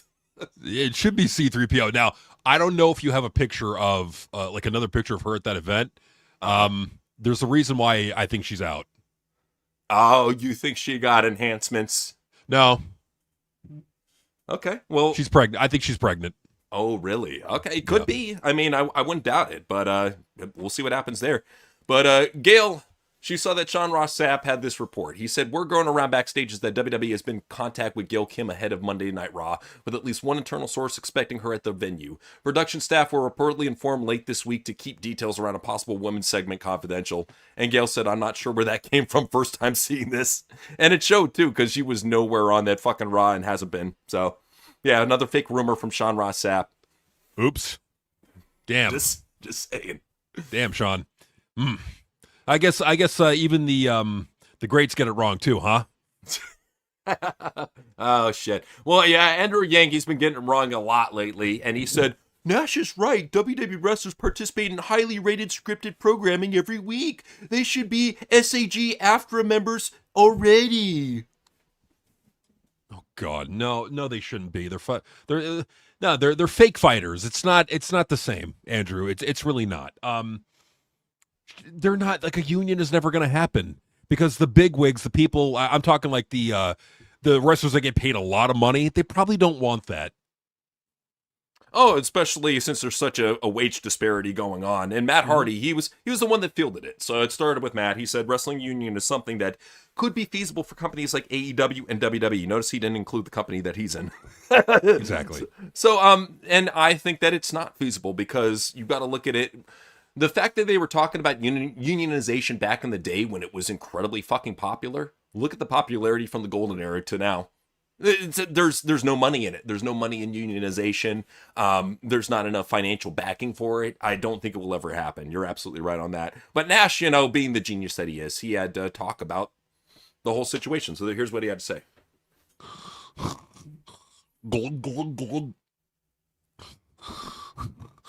You can't have it both ways. You can't play Endeavor at the top with 300% increases and 1099 the dock workers. If they're going to play by those rules, let the boys play by the same rules.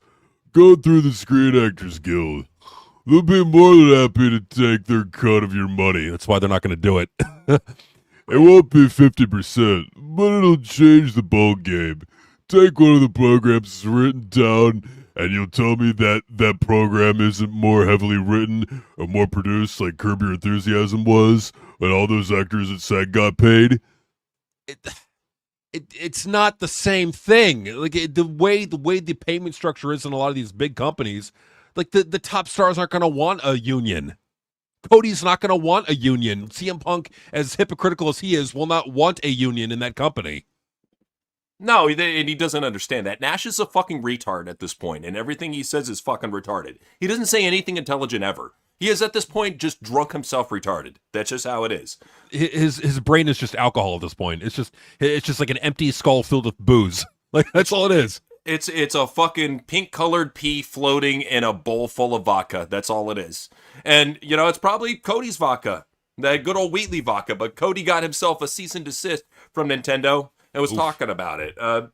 So it was over his whole little Legend of Zelda butt fuck thing that he was doing. So he's talking about what you want to talk about. He said, I thought the principles of the Triforce with that power card that with them. And for those that don't know, Princess Zelda is the wise one. Absolutely, Link is the one who's got the card, and power is Ganon. They make up the 3 parts of the Triforce. That's the whole deal. And I just like the idea of thinking and leaning towards your own wisdom, what you've learned and applying it, of being ambitious and wanting to think or be powerful as you can in a world that's competitive, of sports entertainment, and them having the courage to do it. And here you are, you're taking a dive, you bust your elbow, you're gonna decide to take the dive the next night, you just bust your elbow even further.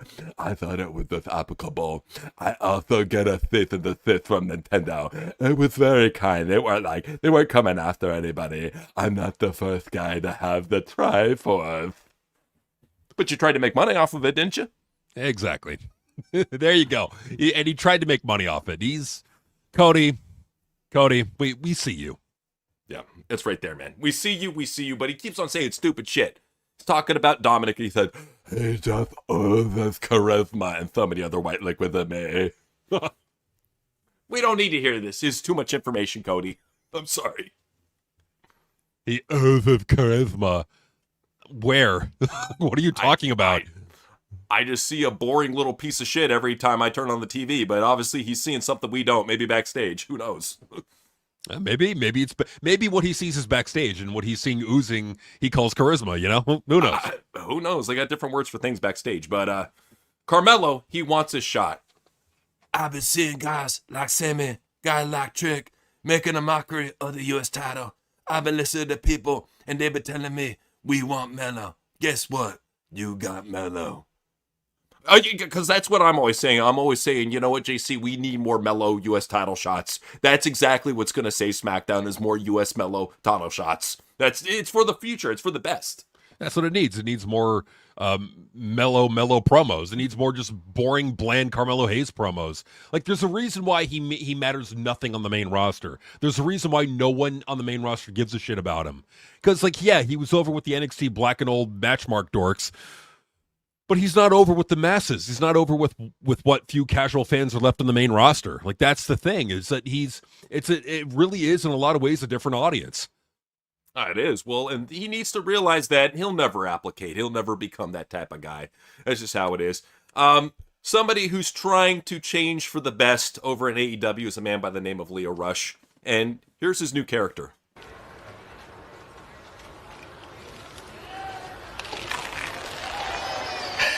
It's fine. It's fine. It's fine. I'm still wondering what the fuck his gimmick is. Is it possessed midget? What the fuck is it? It's boring little midget that puts red contacts in and black goose in his mouth, and I don't even think he knows. Like, it's just a bunch of like random shit that he thought of. Was like, hey, if I put this all together, do you think it would look right? It's like putting on just a bunch of like random fucking clothes and walking outside looking like that. It's like, buddy, put some fucking effort into it. Come on, use Grok, use Gemini, consult with them. Even they would tell you that's a stupid fucking gimmick. He says he's getting stronger and stronger. I don't think so. But I will say somebody who's apparently getting stronger than Triple H hate is a man by the name of Eric Young. So Same. he's talking, Good. he's talking about his TNA return and said it's a middle finger to WWE after a final run. So he said, at the end of my WWE run, I was wondering, how much do I still love this? How much longer can I do this? Because it was not rewarding in any way. It was awful. But then going back to TNA and being able to show people that I'm good at it, I mean, it's kind of a middle finger to the place that fired me. It's the truth. And I think if any guys that got fired would say the same thing. Nah, TNA's not a real middle finger considering they're a fucking feeder company to WWE. But, he said, and look, there are tons of great people there. It's the flagship. But in the end, there was one person that didn't get it. And for me, the problem was that's the only person that mattered. You know, I'm not allowed to say his name because I signed an NDA, but everyone's well aware who I'm talking about. And I'm tired of these nose disclosure agreements going on right now. That's the problem, is people aren't allowed to talk about the nose. That's why you don't see so many ex-WWE wrestlers talking shit about the nose. I think it's the nose disclosure agreement, I'm telling you. I mean, look at Karrion Kross. Yeah. It feels like he's got a gag order on them or something. I don't know what the fuck's going on, man. I know, and it's ridiculous that but the good thing is that it's good to see them finally calling him out now. Like Karrion Kross, you can call out Triple H. I can promise you he's more than likely not going to bring you back. No. You might as well just call him out. Say he fucked us over. He took what momentum that I had with merch sales and completely shat all over it by having me look like a jobber towards the end. Well, that's what he was doing. I mean, this is what really pisses me off, is that he was even revealing before he left that Noseman lowballed him and wouldn't even give his girl a contract, knowing that, he's on the road with Scarlett. They're a married couple. They love being with each other. He wouldn't even throw her a bone.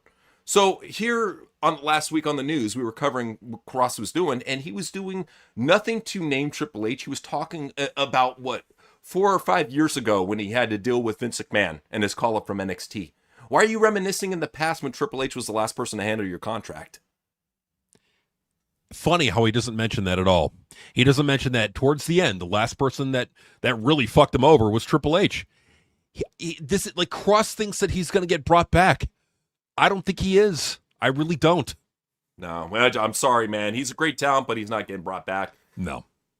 So this dork felt the need to get a little clout on the internet. He said, "Gimmick infringement. The Fed thought they could steal my gimmick and give it to some broad and get away with it. I was like the heavy metal kid, extreme wrestling in Jack Crack, Georgia, from April 3rd to May 3rd. Do your damn research. Originality is dead." I don't know if he was trolling. I would certainly hope to God he's fucking trolling, because if he's dead serious, somebody deserves to flame the fuck out of this retard.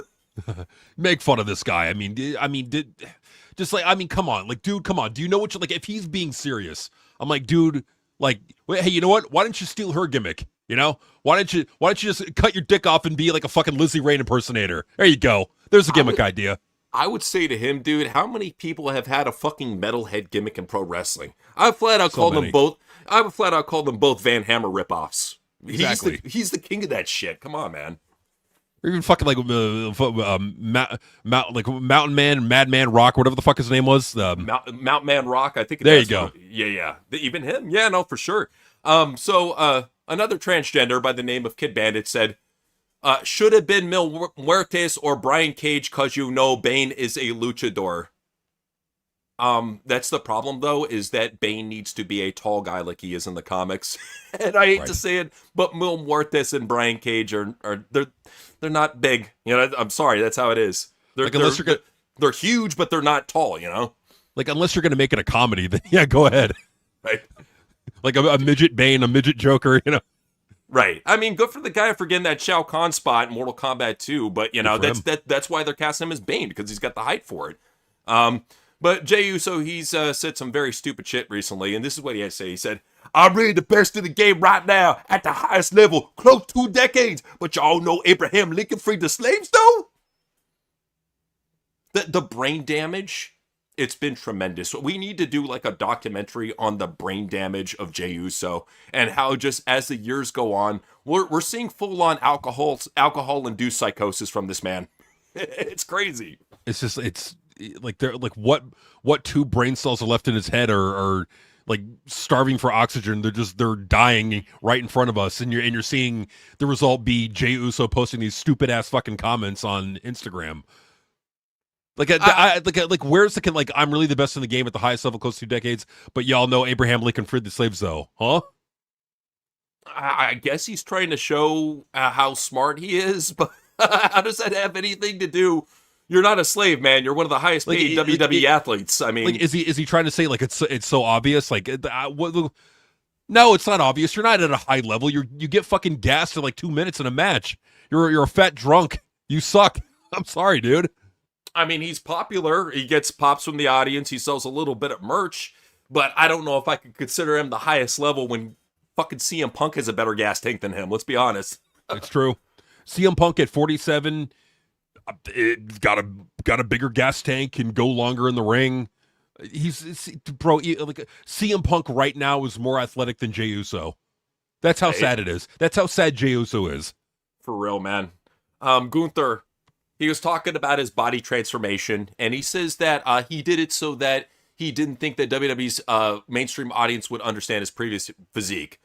So he just gave this long speech about why he had to change. Let's be honest. Vince McMahon took a look at him. What did Vince McMahon say when he saw him? Hey, you want to eat that chocolate cake? Hey, you want to eat it? I bet you want to eat it. Oink, oink, oink, oink, oink, oink. Like, I can just see Vince doing that shit to him. It's like going up to him and say, are you sure you want to eat that? Are you sure? It's gonna make you a little bit fatter. Are you sure you want to eat that? I can just see Vince doing that shit. Because Vince is that much of an asshole. But with Gunther, the thing with Gunther is, like, at least he had enough pride in the business to go, you know what? I need to look the best that I possibly can. I need to be in the best shape of my life when I go to the main roster. So you know what? Credit to him in that regard. Because there are so many people, like Sami Zayn and Kevin Owens, who could not give a shit. I'm sorry, Kevin Owens is still fat as fuck. Not good enough. No, absolutely. You got to give him credit at least for taking his body seriously, but I wish he would apply that same energy towards acting and a vocal coach, man. I really think he needs to learn how to cut a promo if they're going to have him be the solitary guy that is basically a jack of all trades. No, he's not. He's a wrestling machine. Get him a fucking manager. Yeah, it's like, how after all this time does he not have a manager? I don't understand why they're not pairing him up with Paul Heyman. You know, give him somebody. You know, give him somebody. Yeah, like create like a new faction, like the like a new faction of like the best wrestling talents in the business, and Paul Heyman's leading them. There you go. Yeah, I mean, shit. Especially if you're gonna bring up William Regal's kid, he can't fucking talk. Pair him up with Gunther. Make him like the fucking grappler trooper or some shit. Bring up Timothy Thatcher too, since he's fucking great. Well, and they're not doing shit with him. Well, in fact, like literally, that's how when Gunther came to the main roster, he came with the Imperium. He was in a faction. He had Ludwig Kaiser as his promo guy. Yeah, and Ludwig went on to do his own thing, man. Now Ludwig has his own faction, so good for him. Even though it's a total goofball faction, but no, it's like that's the thing with Gunther is when you took away his mouthpiece, you really start to notice like the little things about him, you know, the little things that we've always seen. It became more apparent to most of the mainstream audience. So, you know, hopefully he continues to work on himself or they get him a manager because he really needs it, man. But Phoenix, he felt the need to vent. Obviously, he didn't get a nose disclosure agreement. So, yeah, he said, I would like to have my chance and went off tweeting, no one stays in a place where they received inhumane treatment and I will have my chance to speak the truth. You're acting like you're getting fucking beat like a fucking mongrel dog backstage. You act like they're feeding you rotten dog food. Come on, dude. You're getting 5-star catering for WWE. Be real, bro. Seriously, like, what does he have to bitch about? He's in WWE. This is probably the company that he dreamed about being in when he was a kid. Oh, but he wants his title shot. He doesn't feel like he's getting a title. Oh, and he's tired of jobbing for a full year. Be lucky you're in WWE. Do you know how fucking he doesn't know how cookie cutter is. There's so many guys right now that if you lined them all up and covered up their tattoos, you wouldn't be able to tell who the fuck is who. I'd be confusing him with Dragon Lee, with Bandito, with fucking Octagon Cito, with all these other motherfuckers that are out there, dude. They all look the same. They all look the same, and they're all good in the ring and just bland on the microphone. Like they're all the same. They're all carbon copy wrestlers. They're all Johnny Gargano. They're all Tommaso Ciampa. All of them. They don't look like anything special. They have no personality, no promo skills, but they're good in the ring. That's the problem, man. Like, it's all homogenous. Yeah, we're tired of that shit, man. It's too much. But let's go ahead and talk about Jordan Grace. She had the following to say. Woke up to my husband feeding me a chicken wing in a pitch black room.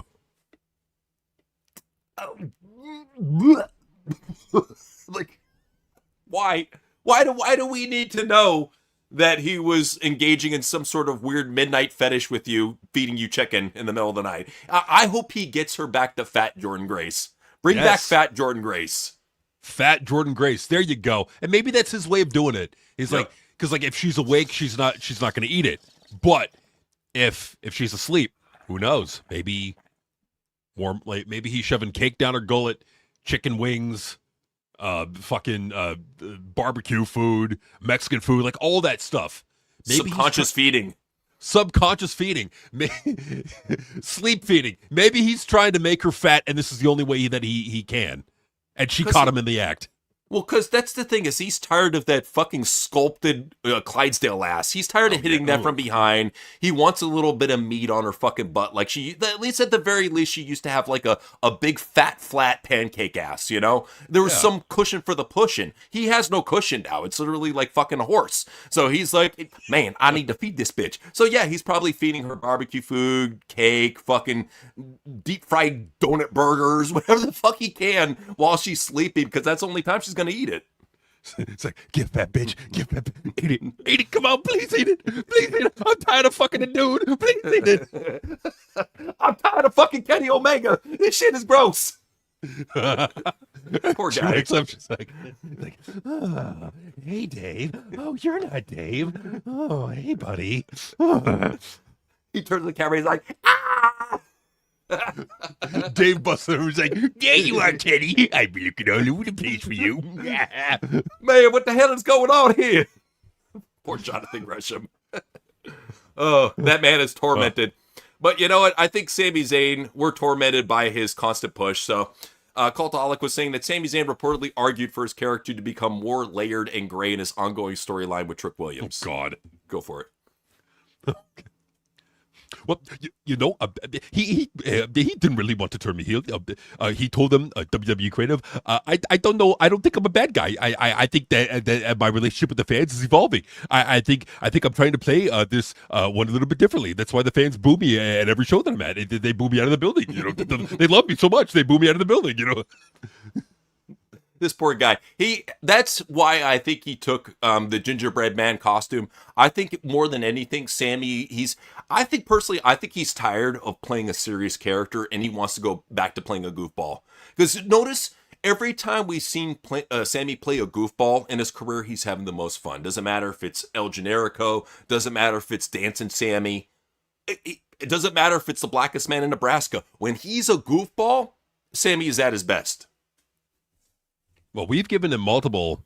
We've given him a specific character that we're pitching to this guy all the time, and he just continues to turn it down. Like, he needs to come to his senses and realize he was born to be a homeless wrestler. That's his gimmick. That's his gimmick that's going to get him back over. Well, and the thing about it is, too, with this whole relationship with TNA, it sucks that Eric Young feels the way he is, because we could have a bum faction. You got Rich Swann over there. You got Eric Young over there. You bring over Guttastank and Spare Change with Sammy the Hobo Zayn, and you have the ultimate bum faction. I think they could take over pro wrestling. And you know what? Can we throw Javon Evans as a fucking Nigerian homeless guy? Just throw him in there too. Fuck it, you know. Dude, honestly, I think it would be, you'd have the fucking SJWs whining up a storm, you're just so offensive. But quite frankly, it would be the most overact on the entire show, Raw or SmackDown. Wouldn't matter. I mean, it's obvious that they're trying to get viewership down with the goofball shit. And I will say this much, Danhausen and the Gingerbread Man got better views than boring-ass Cody Rhodes. That is numerical proof that we showed off on Triple H is a bad booker, Cody Rhodes is a no-draw. We showed you the numerical graphic proof that Cody Rhodes is the lowest viewed, the lowest drawing segment on any SmackDown that he's on. Cody Rhodes gets outdrawn by the Gingerbread Man. It's bad. Jesus. Oh it's my bad. God. Terrible. Wow. So Sammy said this too. remember when wrestling was a thing? Wait, just being great at this and giving it your all, your passion, your heart. As long as you did it great, the fans would always be on your side, and you were guaranteed to rise. Remember when that mattered? I've been doing the same gimmick for years and years, and now they're booing me. Why are they booing me? Please stop booing me. Fuck you. Well, be homeless, Sami Zayn. Well, I'm sorry. Look who he's preaching to. He's literally preaching to a guy who's on suicide's doorstep. Like, if they gave Johnny a suicidal angle, you might get me invested in Johnny Gargano. Just saying. Just saying. Please, I can't take it anymore. Please, Grandma LeRae, pull the plug.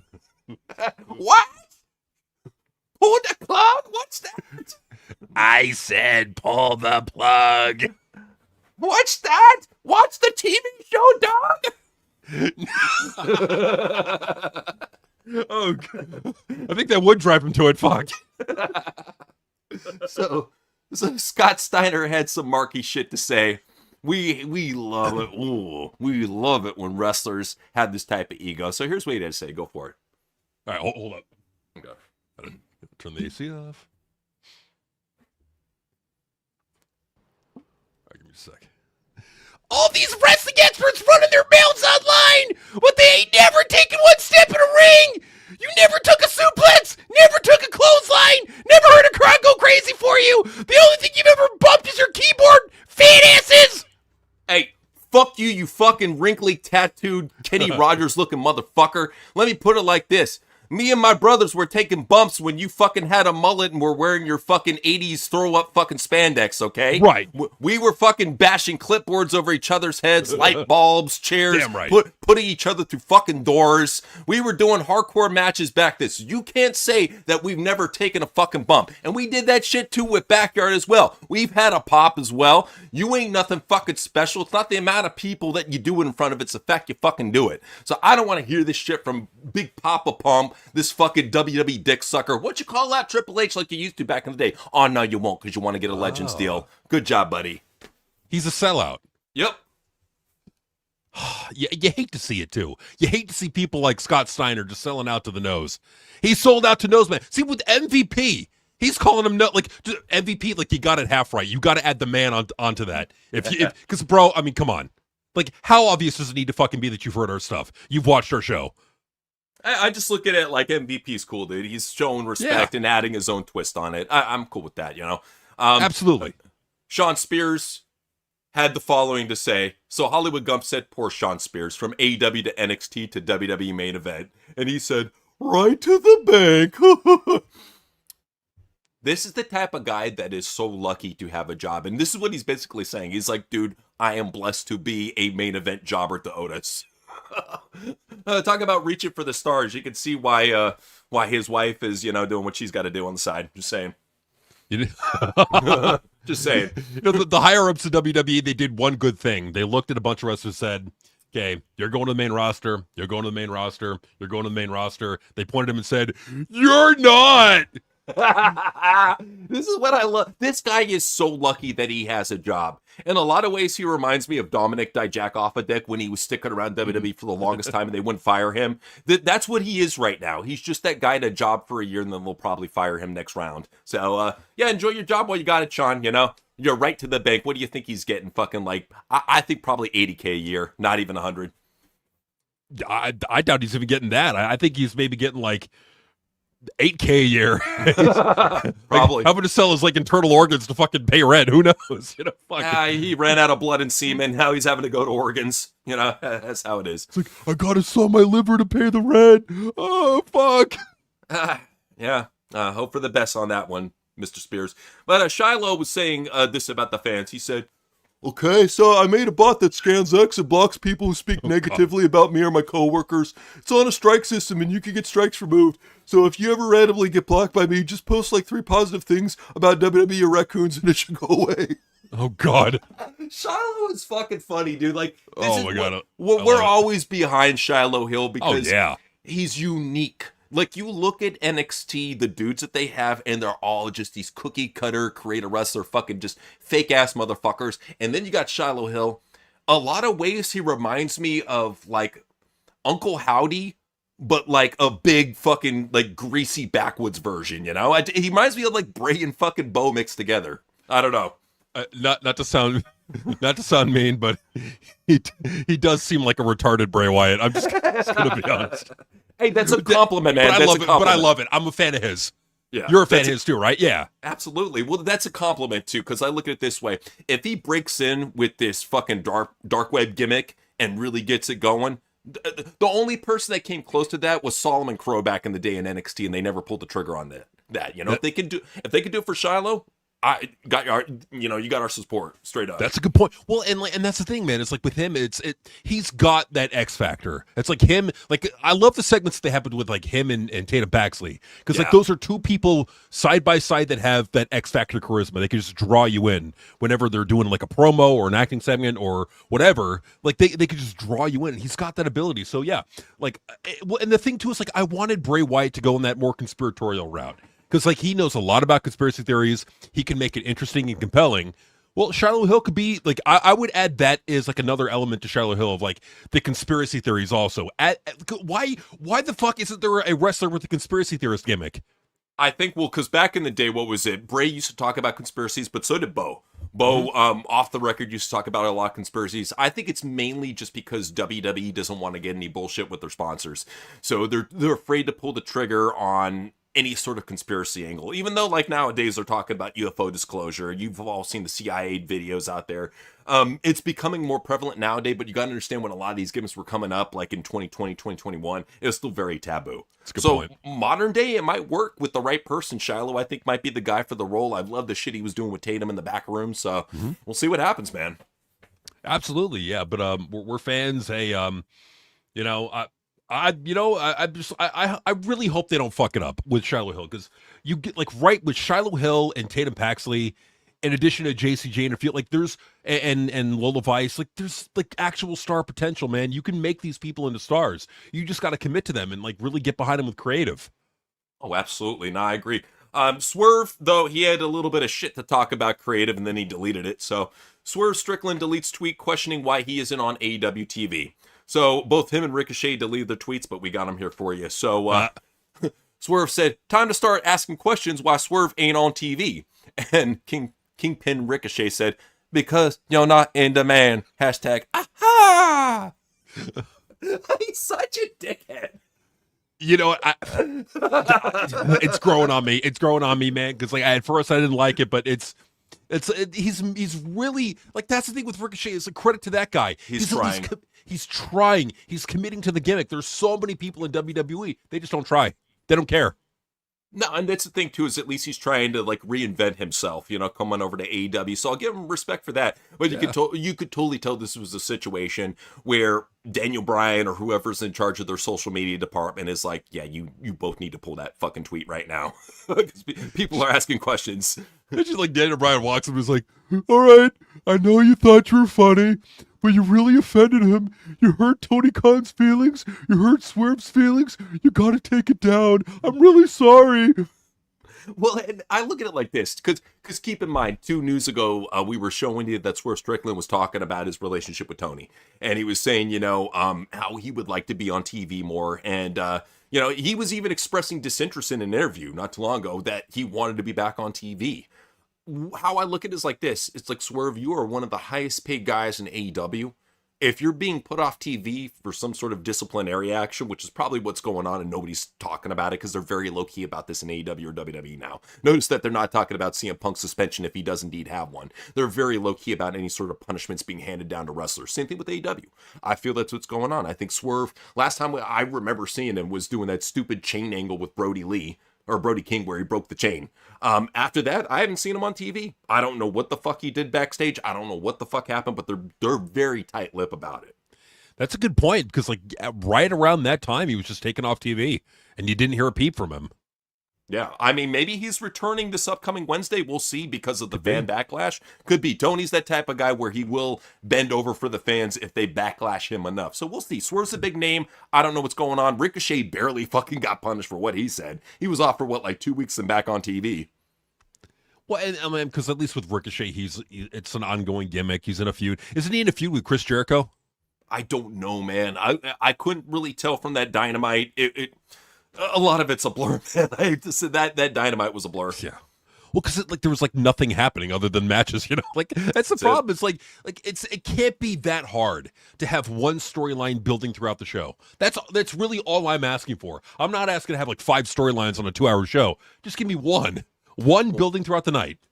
Well, and I mean, a good question was asked if this is indeed an angle and he's playing the heel. I would say if that's the case, why did he delete the tweet? You think he would have left it up to get people talking? Just saying. Yeah, just deleting the tweet just defeats the point, right?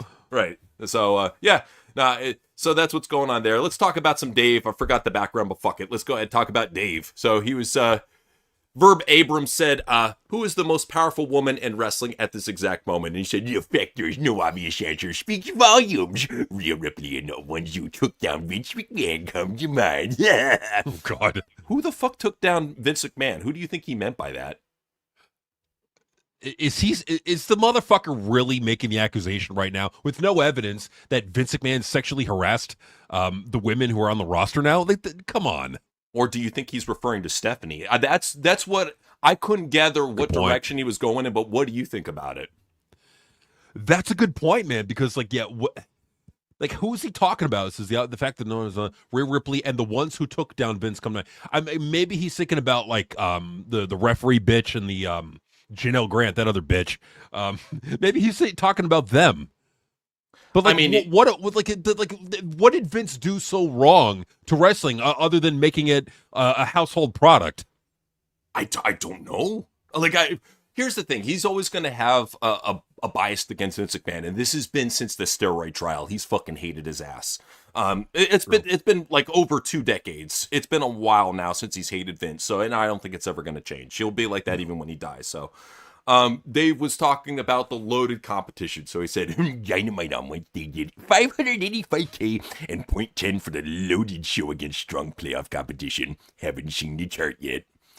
I'm just going to say right here, the playoff is not competition for AEW because they do not have the same fan base. And there's a reason it keeps on going down every week, and I just wish you guys would admit it. It's because Darby Allin is the champion and nobody gives a shit about his fucking open challenges.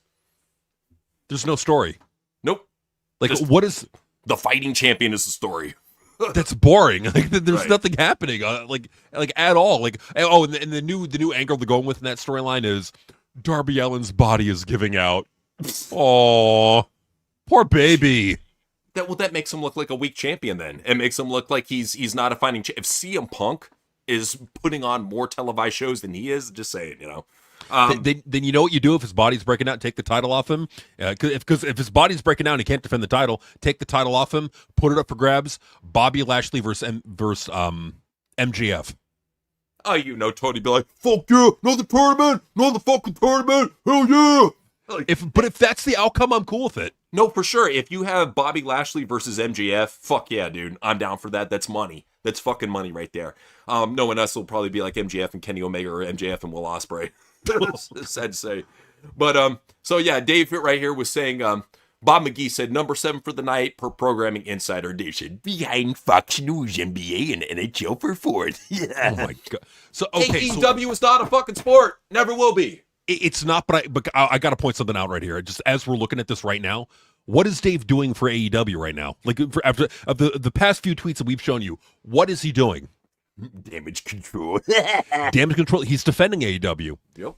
Remember back in mid-March, he was not defending AEW. Oh no, he wasn't. And we got a lot of tweets there. Another one is about the whole AEW working MSG. And Coach said, but AEW wouldn't sell out MSG. And Dave said, they'd sell out way in advance. This isn't even something to debate. I'm sorry, but the only time AEW has come close to working anything with MSG, and it wasn't even a sellout, by the way, was the show that they did a while fucking back with Ring of Honor and New Japan. That'd be the closest thing to AEW, and even then it didn't sell out. So I don't know what the fuck he's talking about. He's just trying to find any way to defend AEW. Because now he and Tony Khan are on good terms, and Tony Khan is booking for Dave. That's why these past 2 Dynamites have been nothing but matches. Almost it's almost like he's booking for Dave Meltzer and trying to make Dave Meltzer happy again. That's what it feels like, man. Really does. So Jats13 said, what would you call a success for Wembley this year for AEW? 40K people? And Dave said, under 30 wouldn't be good. Historically, a crowd over 30 for pro wrestling is inherently good. Reality is that there's a reason nobody except New Japan repeats stadium shows in the same building annually. WWE is in this year where WWE is far ahead of AEW in drawing power. Wow, to see him say that, especially when he's playing soldier for Tony, you know he had to fucking bite his tongue a little bit with that one. It's gonna cost you, Dave. Tony Khan's already booking a promo right now with Harley Cameron, so I think you fucked yourself there, Dave. You could have had a show of nothing but matches, but you fucked it up. Look at what you did, Dave. It's all your fault. All your fault, Dave. 44 was saying, it was stupid of you to allow WWE higher-ups to use the Observer as a place to spread rage bait. And he said, it's entirely clear the story as it was written. I can't help but can't even care how people who don't read react. And if you want to trust aggregators without reading, I can't stop them from taking things out of context. So in the end, I can stop only care about those who read in context. What is wrong with this guy? He's fucking. I think he's high on the fucking spectrum, like to the tippy top. I think he's got dementia. I think we're looking at dementia Dave Meltzer right here. I think that's what we're looking at. His brain is soup. Look at this guy. Why he's arguing with random people? Why? Does he have nothing better to do? Is he lonely? I love it how he never directly replies to them. He quote tweets them to try to make them look like fucking idiots. He wants to make sure I'm going to show up how fucking stupid they are and how smart I am. Yeah. Hopefully he's shamed now. Look at this idiot. Look at him. Look at his stupid thing he said. I put him in his place. Yeah. That's what it is. It's him laughing to himself I'm the smartest man in wrestling. That's what it is. Well, it's him. It's literally him just trying to embarrass these people, but not realizing how fucking ridiculous it makes him look. That he's quote tweeting random nobodies when he's this big superstar Dave Meltzer. You know, he's ridiculous. Dave is ridiculous. What can I say? So Haters Ball Most said, I'm sorry, but if any wrestling fan is choosing to watch NHL playoffs instead of their favorite wrestling promotion, then that seems like a content issue low-key. And Dave said, as long as you say that about every promotion in history that has had television everywhere in the world, well, cool. If you pick Wednesday to try and make a point, you just show a serious case of not knowing a single fucking thing about the TV business, you fucking mark. In other words, he's saying... Well, he's saying, don't you dare say Wednesday because I'm going to protect Dynamite, you fucking asshole.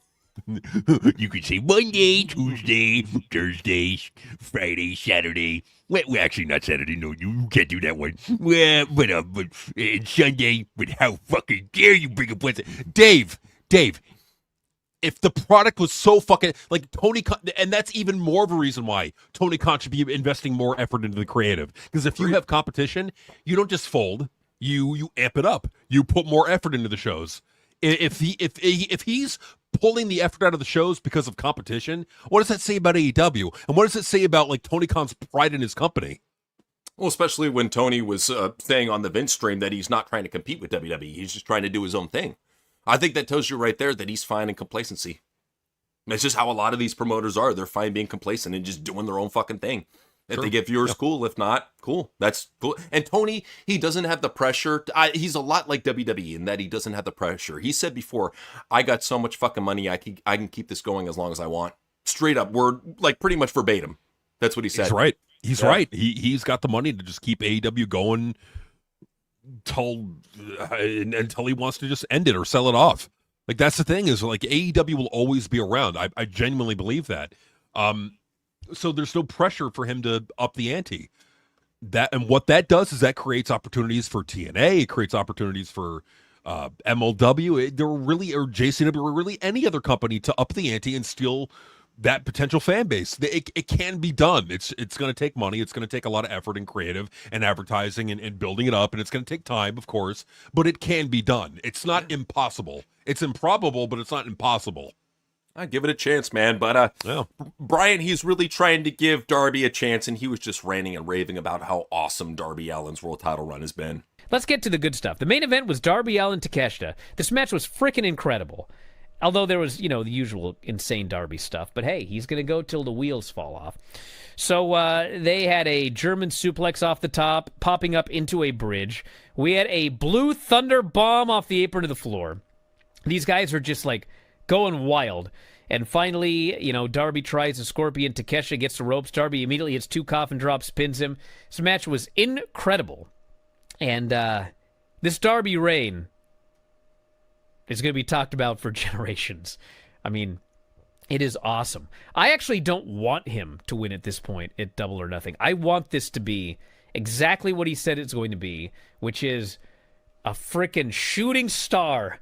15 minutes of absolute calamity from Everett through Double or Nothing, and then it's over. It's better to die young than fade out, isn't that what they say? So, yeah, him and MJF then signed the contract. The hair match is on. Hair versus title at Double or Nothing. Oh, my God. Okay, Brian, I would say look at the fucking ratings. Right. Look at how the thing that you love the most is tuning the most people out. And that's the big thing for us, is that we actually watched that match live. Takeshita versus Darby. I hated the bad psychology. I hated the fact that this skinny little fuck, he kicked out of being thrown off the top rope on the back of his neck with a top rope German suplex. I think Takeshita did it to him twice. But even the fact that he kicked out of it one time, unbelievable. And what did it take? It took like one fucking piddly fucking move, or was it two or three coffin drops in a row from Darby to get the fucking win, which should not be the case. No, it shouldn't be the case. I thought the match was garbage, honestly. And what was really funny about that? He's hyping it up like, it's the greatest title reign ever. The ratings disagree. But the funny thing is, that wasn't even the main event. What was it? I can't even remember. Well, wasn't it the women's match, the Tekla and her faction versus the three bitches? Like, wasn't that the main event? I honestly don't remember. It might have been the Darby Allin match, but that's the thing. Whole thing about AEW shows and their pacing is it becomes a blur. A lot with a lot of WWE programming too. I will say Raw is the outlier right now, but for the most part, a lot of this wrestling program, TNA, SmackDown, AEW, you watch it and you forget about a lot of it. It just becomes a long match blur, just long match, bleh, and that's all you remember. And he's jerking it off like it's the greatest thing ever. Like you said, we watched that match and it sucked. Like it was just a bunch of no moves were sold. Like the match didn't mean anything. And you knew that our Darby was not going to drop the title in that match. So why would you care? Well, and that's the thing, is there's no reason to care in a situation like that. AEW gave us no reason to tune into the next week, especially with Speedball McBailey versus Darby Allin for the world title. And you're going to see record low ratings for that one. Like I would hope that's a smack in the face that Tony needs, but it probably won't be. I'm just saying. I really hope that, I no joke, I literally hope that that past Dynamite gets like 470,000 viewers. I hope this upcoming one gets 300,000. Good. I really want them to see how much of a no-draw Speedball Mike Bailey is, and that pairing him up with Darby Allin, you see two skinny little guys competing for the top belt, you automatically make your company look like fucking shit. Tony's fixation with vanilla midgets, it's gone too far. It's gone too far, but I sometimes question, is it just Tony Khan, or is Dave Meltzer getting his shit in?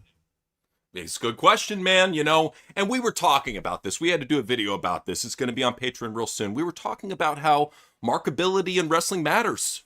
Here we got these guys like Darby Allin and Cody as the two top draws of the company, and what they're doing is driving the ratings into the fucking toilet. NXT, look at the record drops they've had since they started featuring Mason Rook. This is not a coincidence. Marketability in wrestling matters. You have to look like a star. You have to present yourself like a star. You have to be a star. You do. You can't go out there looking like some regular jabroni and not expect the ratings to go down. That's the thing. It's Mason Rook, perfect example. Second week of this guy, I think people tune in for the first week and they're like, okay, let's see what this goofy fat fuck is like. And then the second week they're like, I'm good. Oh, yeah, we're going to show you the ratings here. Also got another video to keep an eye out for. It's the top 10 awesome on Bret the Hitman Hart. That's right. After he was speaking the real about weed, I was like, you know what, this guy deserves it. He's a legend. He's awesome. Brett deserves it. So we got another one coming on Patreon real soon. So if you're not a Patreon subscriber yet, go on patreon.com/TWRP. Go in and sign up. It's $1 a month and you get exclusive videos, at least 2 every week. I'm on a little bit of a delay because we had like Mother's Day and other shit pop up all at the same time. But yeah, those videos will be coming up real soon. So keep an eye out for those. So without further ado, let's talk about the ratings and how awful they are. We're going to start off with Raw, May 4th. What did they get? Raw, May 4th, got 2.7 million viewers globally. Which is bad. Don't get me wrong, that's bad. But the one thing I will say about Raw is it hasn't sunk down as quickly as all the other WWE brands have. No. It's still retaining a little bit of that pocket, that pocket that goes back and forth. And that's what you're going to see with the Raw rating. It's going to go 2.7, maybe 2.6 dip, and then it's going to pop back up to 2.8, 2.9. It's not the worst that I've ever seen, but I think it's not a good projection going forward if they can't get any more than that. Right, because with Netflix, they're paying a lot of money for this. Would they not want there to be growth at all? Or are they just happy with it just dying in the viewership like this? I mean, like, there's no way they're happy. I can't see how they would be. That's the thing, is I can't see how they would be happy. And I think that they're just doing the best they can to keep on a front. As long as it stays in the top 10, I think that's all they're looking forward to. Yeah, I think as long as it's in the top 10, they're happy. I mean, because this ranked in at number 7 this week, which is also not that good at all. But then again, there's like no competition. Like, they're ranking at number 7 with like really no real competition at all. Like, the only real competition is Man on Fire season 1. Should I Marry a Murderer? Worst ex ever. Like, this is not real competition. The Running Point season 2, 3.3 million. Like, Unchosen, 3.1 million. Like, the only shows that WWE that Raw beat are Lord of the Flies, Funny as Fuck with Kevin Hart, and La Brea. Like, that's not anything impressive right there. No, I'm just saying it's not. But honestly, like, as bad as Raw is and as bad as SmackDown is, I'm not joking when I say this. Raw was more entertaining than TNA and Dynamite. Fair point. I mean, this is why when people ask us, why have you been doing Raw? I will say this much. It is the most entertaining WWE affiliated show on right now. NXT is unwatchable fucking shit. SmackDown at least is picking up the goof, so that's something to clown on, but overall still it's a shitty fucking work rate show. And it goes on way too long. So that's that. But yeah, Raw is actually somewhat entertaining. There at least feels like they're trying more on Raw, which is all you can hope for. They are. I mean, they're like, they're trying to some degree. It's like, is it good? Is it like the best thing ever? No. Like, but then there are podcasts out there say, oh, it's the worst thing ever. No, it's not. No, it's not. I watched TNA and Dynamite this week. Those shows were far more boring, far less entertaining than Raw this week. Like, that's just how bad the competition is right now. Just how fucking boring and mailed in the competition is compared to what even Noseman's WWE is putting on. That's how bad it is. Well, true. And I believe that too. And it's like we were talking about Raw. Let's talk about SmackDown and how they just fucking dropped hardcore. Look at this shit. That's bad. It's a bad number, but like, I think this is like, it's up from last week, because last week they got 1.15, so it's still up. Bad though. Yeah, it's still bad. No, this is nothing to really brag about. This is still a bad number. No doubt about it. But yeah, man, like, and this is with that artificial bump they're getting. Like, this is what they're pulling in. Yeah, but I feel like if I tune in to watch SmackDown, like, they got JC Jane and they got Fatal Influence on there now. They got like Trick Williams going out there. They being entertaining. They got Paige on there. So, like, at least with SmackDown, like, that's another company. It's like they got star power and there's something to talk about. I mean, you know? I haven't tuned in a little bit. Maybe it might be worth watching. We'll see. Maybe. But one thing that's for sure not worth watching is NXT, which shit the bed with 498K viewers. And this is what happens when you shove Evil and Mason cookie jar down people's throat. They're not going to like these guys. They do not look marketable. And that's what we said from the get-go. Like, I think they tuned in for that 640K. I think a lot of them tuned in just to see the fucking car crash, just to see how goofy NXT could get. And then after that, they're like, dude, there's no reason to watch this show anymore. They're just pushing a bunch of fucking fat nobodies, international nobodies. Who gives a shit? In my opinion, there's 2 people. There are 2 talents on that show, 3 actually, that are driving people away. What's that? Evil, Mason Rook, and Bailey Humphreys. Oh, yeah. I think would people see more of Michael Lockwood because she had a prominent spot on that 640 show. I think the fact that she interfered, you had Evil doing his promo, you had Cookie Jar coming in and dominating Tony D'Angelo. It was one of those things where people just tuned in to see how fucking stupid it was. And then they said to themselves, okay, I don't need to waste my time watching NXT next week. You got your laughs in, basically. Well, because like this is a noticeable drop in NXT's viewership since like what they were getting just 2 months ago. Like this is a massive drop off compared to what they were getting, and this is with them getting boosted up. Like NXT, like everything is getting boosted up right now, and they're pulling in numbers like this. I'm sorry, but when you put Michael Lockwood on your screen, people are going to want to turn it off. Like I don't want to watch NXT because of fear of tuning in and seeing that thing on TV. I just don't want to watch NXT because of the fucking terrible Nickelodeon acting and the super long, boring matches with no star power. I don't want to see a bunch of fucking indie dudes wrestle super long matches when I have no fucking investment in them. And then when they do cut promos, it's the worst fucking Nickelodeon bullshit acting you've ever fucking seen. So you can't get invested. NXT is a complete fucking waste of time. Ever since Triple H stepped in to fucking oversee everything, he's ruined it with the nose touch. At least when Shawn Michaels was doing it, there's a little bit upside. You know, you could see some talents developing like Tiffany Stratton, Braun Breaker, Trick Williams. Some people broke through in that system. I don't see anybody breaking through in this modern system. I hate to say it. Ever since Triple H stepped in with CWA NXT, he's fucked it up. He really has fucked it up. Like, and it just they had such a good thing going with NXT 2.0. They had such a good thing going. And like I remember back then, bro, we fucking loved it because it was everything. For the most part, it was everything that we were asking for. Young talents with potential, hot chicks, just more energy, a better looking stage than that fucking boxed in banging on the glass shit that they were doing. That was so bad. In black, oh god! And it's not a hockey arena, you fucking dickheads. No, you fucking like brain dead land wolves. NXT. Like, bro, it got to the point where it's like they had to change things up, and Vince knew exactly what to do, and they went the NIL route, and they made NXT 2.0, and it was a massive improvement in almost every way possible. It was, in fact, I would say every way possible, it was an improvement. You know what? It almost felt like a reverse zoo. Like instead of going to see the wrestlers, you're going to see the fat, disgusting nerds behind the glass. You know, it's like, and that was part of the COVID era. They had to have the fucking plexiglass up in case the fucking fat nerd sneezed on one of the wrestlers and gave him COVID. You know, I get it. It just looked fucking stupid. The fact they kept on doing it afterwards. And you know, honestly, that's the good thing too, is that they got rid of that. They got rid of that. They went to that more open, well lit setup that they had. Just NXT 2.0 was, man, I love it. I love it, man. I miss great. it. I miss it. Bring it back. NXT 4.0, I guess is what you call it. You know? Yeah, we're down for it, man, because 3.0 is garbage, dude. It's so terrible. So let's talk about Dynamite and how bad they did on, what is it, May 13, 2026. This is the Darby Allin one that we watched. That show sucked. That show really fucking sucked. It was a complete it was a complete sausage fest with the exception of the 6-woman match. Besides that, it was a complete fucking sausage fest from bell to bell, which tells me that maybe Dave booked it. Just saying. I mean, it's got all the hallmarks and fingerprints of a Dave Meltzer show. It's everything that Dave Meltzer loves. It's a long match sausage fest. Like it's what Dave wants. It's what he always puts over.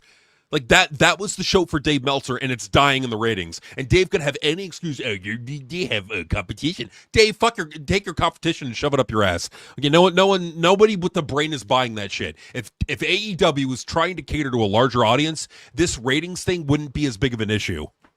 No, it wouldn't be. It wouldn't be something that's a big issue, but it is a big issue. Even when Dave talks about it and says that, yeah, you may say that ratings don't matter, but this is sponsors and advertisers do still think that ratings matter. You know, they do. He even said this, you know. So let's go ahead and show you Collision. Bad rating it got. 342,000 viewers. I mean, when you have Leo Rush playing a fucking possessed geek, what do you expect? You know, this is the type of ratings you're going to get. Just saying. 342,000. That's really bad, man. Because like, what really is the competition for Collision?